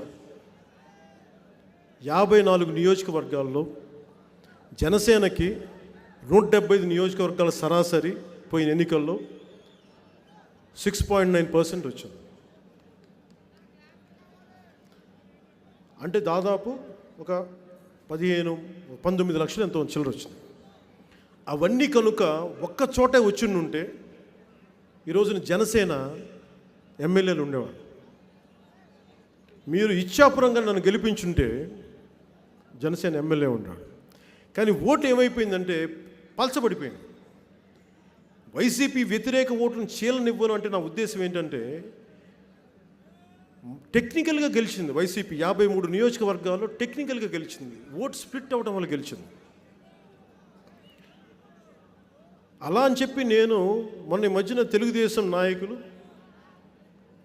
మాజీ ముఖ్యమంత్రి చంద్రబాబు నాయుడు గారితో మాట్లాడినప్పుడు వీళ్ళందరూ పిచ్చి కోతలకు వస్తూ ఉన్నారు.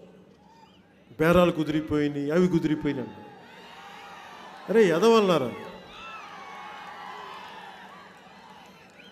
నేను అలాంటి వ్యక్తిని కాదురా. నీకేం చెప్పాలి? నేను 20 కోట్లు ట్యాక్స్ కట్టే సత్తా ఉన్నాడురా. నాకు డబ్బు మీద మమకారం లేనుండ్రా. నేను ఎందుకు వెళ్ళానో చెప్తా. మన కోసం వైజాగ్లో ఉంటే వచ్చి మన కోసం నిలబడ్డా. నా సాలిడారిటీ చెప్పడం నా బాధ్యత, సంస్కారం అది. అలాగే 2.5 గంటలు ఏం కూర్చున్నాడు, ఏం మాట్లాడుంటాడు నేను చెప్తాను అన్నాడు. ఇప్పుడు చెప్తాను నీకు. 2.5 గంటలు ఏం కూర్చున్నాడు.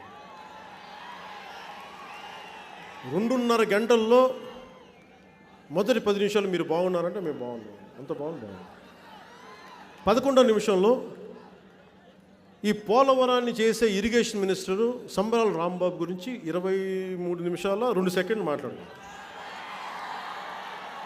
ఈ సన్నాసి ఐటీ మినిస్టరు 15వ స్థానంలోకి పెట్టేసాడు ఏంటి అని అది ఒక 18 నిమిషాలు మాట్లాడుతున్నాడు. అలాగే లా అండ్ ఆర్డర్ ఎందుకు చితికిపోయింది, ఏం చెయ్యాలి, దాని గురించి ఒక 38 నిమిషాలు మాట్లాడు. ఎందుకంటే మాట్లాడే కొద్దీ కేసులు వస్తూనే ఉన్నాయి. అట్లా అయిపోయి దాంతో 1.5 గంటన్నర అయిపోయింది. మళ్ళీ ఇంకోసారి ఒక టీ ఇచ్చాను. ఆ పెట్టిన కుర్రాడు వెళ్ళిపోయేలోపు ఇంక 15 నిమిషాలు పెట్టింది. ఆ తర్వాత ఏం మాట్లాడుకున్నామంటే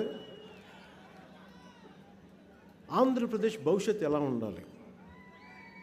నేనేం చెప్పానంటే వారికి వైసీపీ వ్యతిరేక ఓటు చీలనివ్వరని చెప్పా. కానీ దాని వెనక నేను కోరుకుంటుంది స్టెబిలిటీ ఆఫ్ ద స్టేట్. నేను కోరుకుంటుంది ఎవరు నిజంగా ఈ రోజున వైసీపీ కనుక అద్భుతమైన పాలన చేస్తుంటే, నేను మనస్ఫూర్తిగా చెప్తున్నాను, ఈ రోజున అసలు నేను గొంతెత్తేవాడిని కాదు. నాకు అవసరం లేదు. ఒకడు బాగా పాలిస్తుంటే అంతకు చప్పట్లు కొడతాం అందరిలాగే.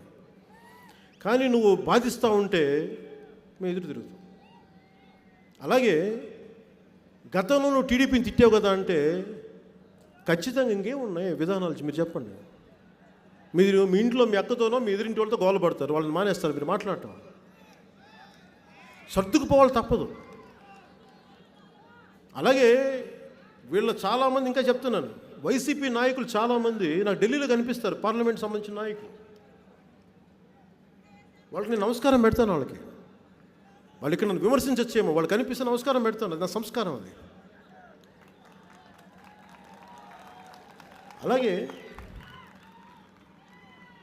అలాగే నేనేం కోరుకున్నానంటే 2000 వచ్చే ఎన్నికలకి ఓటు చీలకూడదు. దానికి కొంతమంది నా దృష్టికి తీసుకొచ్చింది, మన నాయకులు కూడా చెప్తా ఉన్నాను. నేను సీట్ల గురించి వాటి గురించి మాట్లాడలేదు. నేను మీకు చెప్తాను, సభాముఖం ఇంతమంది ముందు చెప్తాను, నేను మాట్లాడలేదు. అలా మాట్లాడలేదు.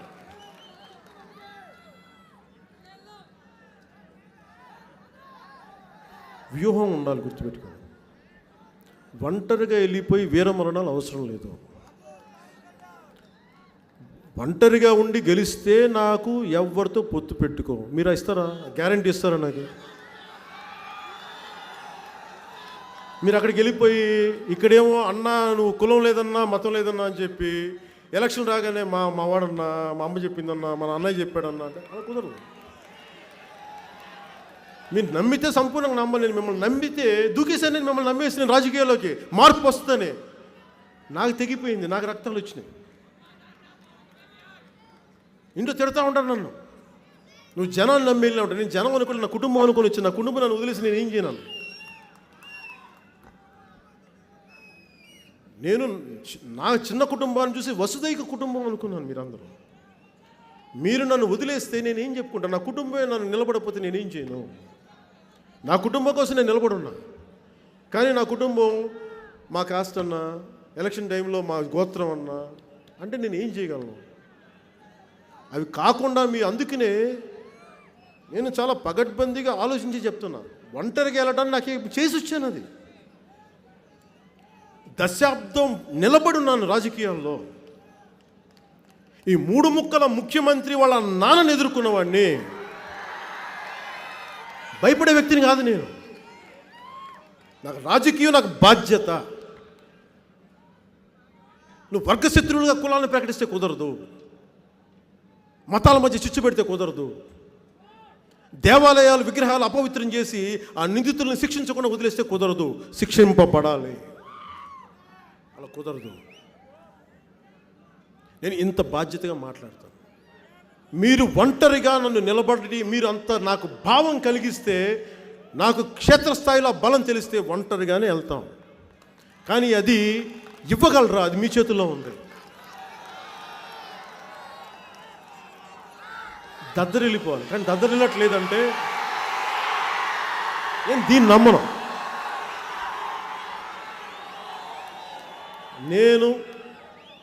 ఎందుకంటే మీకు ఒక్క రోజులో వచ్చింది కాదు. మీరు ఆలోచించాలి. నేను చెప్పిన మాట అలాగే ఈసారి ఇప్పుడు ఇందాక మాట్లాడతా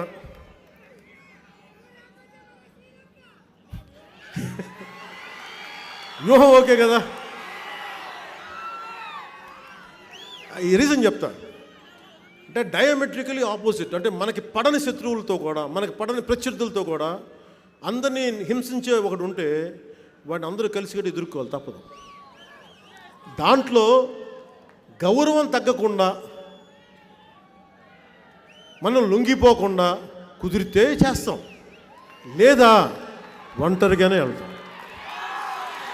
తగ్గం. ఏ రోజైనా సరే మీ గౌరవాన్ని నేను తగ్గించానో చెప్పండి. ఓడిపోతే ఇంట్లో కూర్చున్నాం, బయటకు వచ్చాం, తిరిగాం. నేను దామాషా పద్ధతి అని చెప్పాను. ఎంతసేపు రాజకీయం అంతా 3 కులాల చుట్టే తిరుగుద్దేంటి? 3 కులాల చుట్టే తిరుగుద్దేంటి? రెడ్డి, కమ్మ, కాపు అంటారేంటి? రజక కులం లేదా? నాయి బ్రాహ్మణుల కులం లేదా? అగ్నికుల క్షత్రియులు లేరా? మత్స్యకారు కులాలు లేవా? పద్మశాలీలు లేవా? యాదవ కుల సమూహాలు లేవా? బ్రాహ్మణ సమాజం లేదా? మాదిగా మా రెల్లి సోదరులు లేరా? బోయలు లేరా? బలిజలు లేరా? తూర్పు కాపులు లేరా? కొప్పిలి వెలమలు లేరా? కాళింగులు లేరా? శెట్టి బలిజలు లేరా? ఇన్ని కులాలు ఉన్నాయి. కానీ నేను ఇది మారాలని నేను కోరుకుంటున్నా. I'm against ruling cost concept. ఒకటే కులం కూర్చొని మిగతా కులాలు అయ్యా అని చెప్తే ఈరోజు వీళ్ళకి ఊడిగించేస్తారు, రేపు ఇంకొకరు ఊడిగించేస్తారు, ఇంకొకరు ఊడిగించేటి ఇష్టం లేదు. మనందరం సమానం, అన్ని కులాలు సమానం. కొన్ని కులాలు పెద్దన పాత్ర వహించి సమానత్వానికి పెద్దన పాత్ర వహిస్తారంటే మనస్ఫూర్తిగా స్వాగతం పలుకుతాం. అలా కాకుండా ఇప్పుడు ఇందాక మా వైసీపీ నుంచి జాయిన్ అయిన మన సర్పంచ్, దీంట్లో ఎంపీడీసీ సర్పంచ్, ఆయన మాట్లాడుతా మాకు పంచాయతీలకు నిధులు రావట్లేదు అంటే, మీరు పోరాటం చేయకపోతే ఎందుకు వస్తాయి? మీరు ఒక తప్పుడు పక్షం తీసుకుంటే ఎందుకు ఇస్తారు? వాడు ఇప్పుడు మీరు జనసేన పక్షం తీసుకోండి. పంచాయతీ ప్రతి నిధులు 12,000 పంచాయతీలు ఉన్నాయి. అన్ని పంచాయతీలకి నిధులు దారి మళ్లించాం, ఇచ్చేస్తాం మీకు. నేను ఈ రోజున సర్పంచ్ అందరికీ మాటిస్తున్నాం, ఎంపీటీసీలు అందరికీ మాటిస్తున్నాం. మేము ప్రభుత్వం వస్తే ఎట్లా రానివ్వండి ఆ ప్రభుత్వాన్ని, పూర్తి స్థాయి జనసేన ప్రభుత్వం వస్తే జనసేన ప్రభుత్వం, మిశ్రమ ప్రభుత్వం వస్తే మిశ్రమ ప్రభుత్వం, ఎట్లా అయినా కానివ్వండి, పంచాయతీ నిధులు మీకు వచ్చేలా మేము చేస్తామని నిలబడతాం.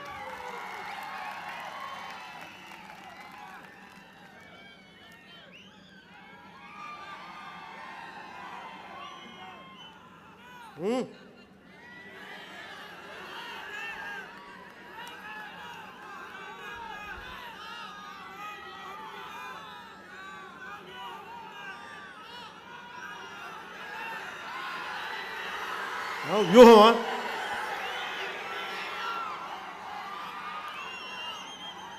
మీ నాయకులను ఒకటే అడగండి. నేను కోస్టల్ కారిడార్లో ఉపాధి అవకాశాలు వచ్చేలాగా ప్రతి యువత, మీరు చదువుకున్నా చదువు లేకపోయినా, మీరు ఇంజనీరింగ్ చదువుకుంటే దానికి తగ్గట్టుగా, డిగ్రీ చదువుకుంటే దానికి తగ్గట్టుగా, లేదంటే మీ ఇంటర్ 10th ఆపేస్తే యువకులు ఎవరైనా కానీ, ఆడపడుచులు కానీ, లేదా ఇంట్లో కూర్చున్న మహిళలు కానీ, మీ అందరికీ ఈ స్టేట్ ఎక్స్చేంజ్ నుంచి వచ్చే డబ్బు నిధులను దారి మళ్లించడం మీకే మళ్ళిస్తాం. నాకు అవసరాలు లేవు. ఇంతకాలం అవినీతి పరుల పాలన చూశారు కదా, ఒక్కసారి నిజాయితీ పరులు తీస్తే ఎలా ఉంటుంది సార్ చూడండి. నేను చెప్తున్న మాటలు నమ్మకండి. 10 సంవత్సరాల నుంచి చూస్తున్నారు నన్ను, దానికంటే ముందు నుంచి చూస్తున్నారు. సొంత డబ్బునే వదిలేసుకున్న వాడిని మీ డబ్బుని ఎంత భద్రంగా చూసుకుంటాను. నాకు మమకారం లేదు డబ్బు మీద, బాధ్యతే ఉంది.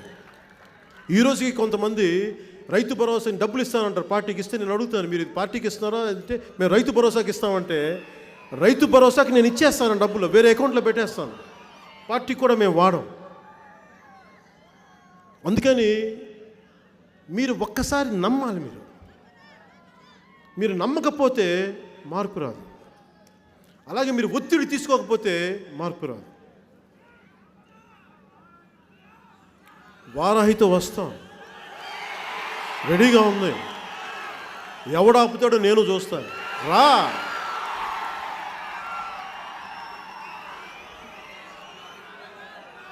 ఎదవలందరూ కూర్చొని మాట్లాడుతున్నారు, ఆపుతాం చూస్తామండి. ఏంట్రా చూసేది? మీరు అందరూ అంతే ఎదుగొచ్చారా? మీరు అంత ముదిరిపోయారు కూడా. 151 మంది వస్తే భయపడతాం మేము. మీరు 151 మంది వస్తే మేము కోట్ల మంది ఉన్నారా బాబు? పిచ్చి కథలు నాకు చెప్పకండి. ఈ దేశంలో నీకు ఎంత హక్కు ఉందో దానికి మించిన హక్కు నాకుంది. మీరు ఇంకా పదవులు అనుభవిస్తున్నారు, మేము పదవులు కూడా అనుభవించట్లా, బాధలు పడుతున్నాము. ముఖ్యంగా ఉత్తరాంధ్రకు సంబంధించి వలసలు ఆపుతాం. పారిశ్రామిక కాలుష్యం అచ్యుతాపురం కానీ, పరవాడ కానీ, అనకాపల్లి బెల్ట్లో అన్నింటికి సేఫ్టీ ఆడిట్ చేయిస్తాం. ముఖ్యంగా రోడ్లు, హాట్స్పాట్స్ ఉన్న రోడ్లన్నింటినీ యుద్ధ ప్రాతిపాదికన మేము రోడ్లు నిర్మిస్తాం. ఇల్లీగల్ మైనింగ్, శాండ్ మాఫియా చేసిన ఎవడైనా సరే శిక్షలు పడేలా చేస్తాం. అలాగే వెళ్ళిపోయిన పరిశ్రమలు, వాటిని తిరిగి ఇక్కడ తీసుకొస్తాం.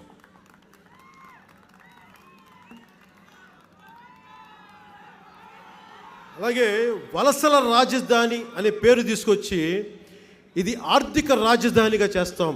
ఉత్తరాంధ్ర ఆర్థిక రాజధాని. డబ్బులు ఇక్కడే ఉండాలి, పెట్టుబడులు ఇక్కడే రావాలి, వలసలు ఆగాలి. అలాగే నాగావళి వంశధారకు సంబంధించిన ఈ 10 లక్షల ఎకరాలకి మినీ ప్రాజెక్ట్స్ కానీ అన్నిటికీ 5 కోట్లు, 8 కోట్లు, 12 కోట్లు చిన్న చిన్న పనులు ఉన్నాయి, అవన్నీ చేయిస్తాం. మత్స్యకారులు పాకిస్తాన్కి వెళ్ళే పరిస్థితులు లేకుండా మేము చేస్తాం. ముఖ్యంగా యూత్కి, యువతకి మీకు టెక్నికల్ ఎడ్యుకేషన్ కానీ, మీకు కావాల్సిన వృత్తి నైపుణ్యం కానీ ఇప్పించి ఉద్యోగాలు ఏర్పాటు చేస్తాం. అలాగే ముఖ్యంగా ట్రైబల్ యూత్కి, గిరిజన యువతకి మిమ్మల్ని గంజాయితో మీరు ఇబ్బంది పడుతూ ఉన్నారు, వేరే గత్యంతరం లేక మీరు గంజాయి సాగు చేస్తూ ఉన్నారు, ఇష్టం ఉండో ఇష్టం లేకో అనేక పరిస్థితులకు లోబడు. అలాంటి పరిస్థితులకి మిమ్మల్ని బయటికి తీసుకొస్తాం. అలాంటి పని చేయకుండా నేను సంస్కరిస్తాను మిమ్మల్ని. విద్యార్థులకి ఫీజు రీయింబర్స్మెంట్ డిలేస్ లేకుండా చేస్తాను. ఆంధ్ర యూనివర్సిటీని ప్రక్షాళన చేస్తాను. ఆంధ్ర యూనివర్సిటీని కట్టమంచి రామలింగారెడ్డి గారు ఏ స్థాయిలో పెట్టారో ఆ స్థాయిలో తీస్తాం. వైసీపీ కార్యాలయంగా చేసిన ప్రతి వ్యక్తిని దోషులుగా పరిగణిస్తున్నాం. మీకు శిక్షలు పడతాయి. అలాగే నేను మీకోసం దెబ్బలు తీసుకోవడానికి తీసుకున్నాను. క్షతగాత్రుడు అంట. క్షతగాత్రుడు అంటే గాయపడ్డవాడు. క్షతం అంటే గాయం, గాత్రం అంటే శరీరం. చెట్టు కూడా, ఒక భూమి కూడా నాగలి తగిలిన దెబ్బని తీసుకొని అది మొక్క అయ్యి మనకు చెట్టు వచ్చి నీడని ఫలాలను ఇస్తుంది. అలాగే నేను మీకోసం దెబ్బలు తిని క్షతగాత్రున్నాయి, నేను మీకు శాంతిని సౌభాగ్యాన్ని కల్పిస్తాను. మీరు నమ్మండి. నన్ను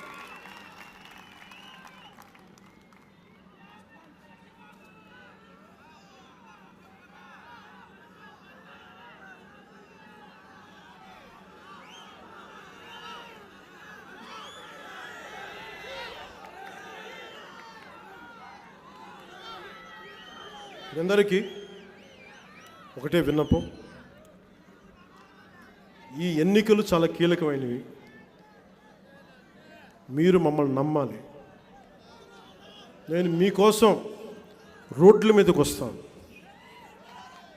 మీ ఒంటి మీద దెబ్బ పడితే నా ఒంటి మీద దెబ్బ పడ్డాను. నేను కులం, మతం, ప్రాంతం దాటి ఉండే వ్యక్తిని. నేను అసమార్థలను అర్థం చేసుకునేవాడిని. నేను మీకు చెప్తున్నా, ఇందాక మా ఆది చెప్పినట్టుగా, నేను పవన్ కళ్యాణ్ ముఖ్యమంత్రిని అని మీరు చెప్పండి, నేను చెప్పను. ఇక నేను కోరుకుంటే జరగదు. నాకు తెలిసిందల్లా పోరాటమే. నా పోరాటం ఫలితం మీరు ఫలం. మీరు ముఖ్యమంత్రిని చేస్తే ముఖ్యమంత్రి అవుతాం.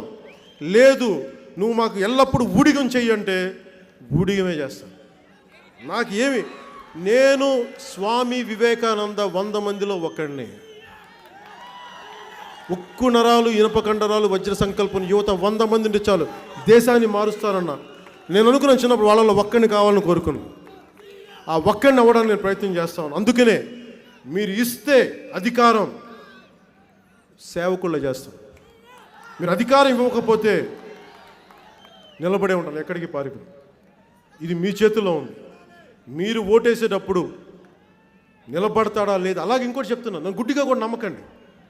10 సంవత్సరాలు చూశారు నన్ను, దెబ్బలు తిన్నా, కింద పడ్డా, లేచా, అట్టడుగుకి వెళ్ళిపోయిన దగ్గర నుంచి పైకి వచ్చా. ఈ రోజుకి నేను చేస్తే 250 కోట్లు సంపాదించగలను సంవత్సరానికి. ఒక రోజు నాది కాదు, నేను వస్తే 1 కోటి రూపాయలు పోద్ది నాకు. నా రోజు విలువ నిజంగా సంపూర్ణంగా సినిమాలు చేస్తే నాకున్న సమర్థతకి, ప్రతిభకి నేను 1 కోటి రూపాయలు సంపాదించగలను ఆన్ యావరేజ్. కానీ నా కోటిని వదులుకొని నా 1 కోటి మంది ప్రజల కోసం వస్తాను, నా అన్నదమ్ముల కోసం వస్తాను. నా 1 కోటి కంటే కూడా మీ కోట్లాది జీవితాలు నాకు ముఖ్యం. మీరు బాగుండాలని కోరుకుంటున్నాను. నేను వదిలేస్తాను. కాకపోతే నాకు ఎందుకు సినిమా చేస్తున్నా కూడా చెప్తాను. నాకు అడ్డదారులు తొక్కడం ఇష్టం లేదు. పార్టీ నడపడానికి డబ్బులు కావాలి, విరాళాలు కావాలి. నాకు దోచేయడానికి కాదు, లెక్కలతోనే చెప్తాను. ఎన్ని టీ తాగాం, ఎంత పెట్రోల్ పోసాం, ఎన్ని జీతాలు ఇచ్చాం, నేనేం తాగినా పాప. సో నేను మీరు ఇష్టం, మీరు చెమటోడ్చి సంపాదించిన డబ్బు నేను దగా చేయను, మిమ్మల్ని దగా చేయను, మోసం చేయను. చాలా బాధ్యతగా ఉంటాం, అందరి కోసం ఉంటాం. అలాగే కులం, ఒక్క కులానికి నేను కొమ్ము కాయను. నేను పుట్టిన కాపు కులంతో సహా నా కులానికి ఎంత గౌరవిస్తానో అన్ని కులాలకి అంతే గౌరవిస్తాను. నేను పుట్టిన గుంటూరుకి ఎంత ప్రాధాన్యత ఇస్తానో, నాకు పునర్జన్మ ఇచ్చిన తెలంగాణకి ఎంత ప్రాధాన్యత ఇస్తానో, అలాగే నాకు ఉగ్గుపాలతోటి నాకు నటనలో ఓనామాలు దిద్దిన నా ఉత్తరాంధ్రకు కూడా నేను అంతే మనసునిస్తాను. అలాంటి ఉత్తరాంధ్ర నేలకి, నా అన్నదమ్ములకి, నా ఆడపడుచులకి, నా అక్క చెల్లెలకి మనస్ఫూర్తిగా ధన్యవాదాలు తెలుపుకుంటూ, ఇక్కడికి వచ్చిన ఆడపడుచులకి, నా జన సైనికులకి, నా యువతకి, మా వీర మహిళలకి, మా ఆడపడుచులకి, మీరు క్షేమంగా చేతులెత్తి ప్రార్థిస్తాం. మీరందరూ క్షేమంగా, కించిత దెబ్బ తగలకుండా, చిన్నపాటి గాయం అవ్వకుండా, మీరు క్షేమంగా క్షేమంగా క్షేమంగా ఇంటికి వెళ్ళాలని మనస్ఫూర్తిగా కోరుకుంటూ మీ తల్లిదండ్రులకి నా హృదయపూర్వక నమస్కారాలు తెలియజేయమంటూ నాకంటే వయసులో ఉన్న పెద్దలందరికీ నా పాదాభివందనాలు తెలియజేయమని కోరుకుంటూ ఈ ప్రోగ్రాంని టీవీల్లో వీక్షిస్తున్న పెద్దలకి, విదేశాల్లో వీక్షిస్తున్న పెద్దలందరికీ, ఆడపడుచులకి, మహిళలకి, దేశ యావత్తు చూస్తున్న తెలుగు ప్రజలందరికీ మనస్ఫూర్తిగా మీ అందరికీ హృదయపూర్వక ధన్యవాదాలు తెలుపుకుంటూ, నన్ను బూతులు తిట్టే సన్నాసులు కూడా నన్ను నమస్కారాలు తెలుపుకుంటూ సెలవు తీసుకుంటున్నాను. ఏ దేశమేగినా ఎందుకు కాలినా పొగడరాని తల్లి భూమి భారతం. అలాంటి భూమి భారతిని మనం స్మరించుకుంటూ జాతీయ గీతాన్ని ఆలపిద్దాం. जनगण मन अधिनायक जय हे भारत भाग्य विधाता। पंजाब सिंध गुजरात मराठा द्राविड उत्कल बंगा। विंध्य हिमाचल यमुना गंगा उच्चल जलधि तरंगा। तव शुभ नामे जागे तव शुभ आशीष मांगे। गाहे तव जय गाथा जन गण मंगलदायक जय हे भारत भाग्य विधाता। जय हे जय हे जय हे जय जय जय जय हे।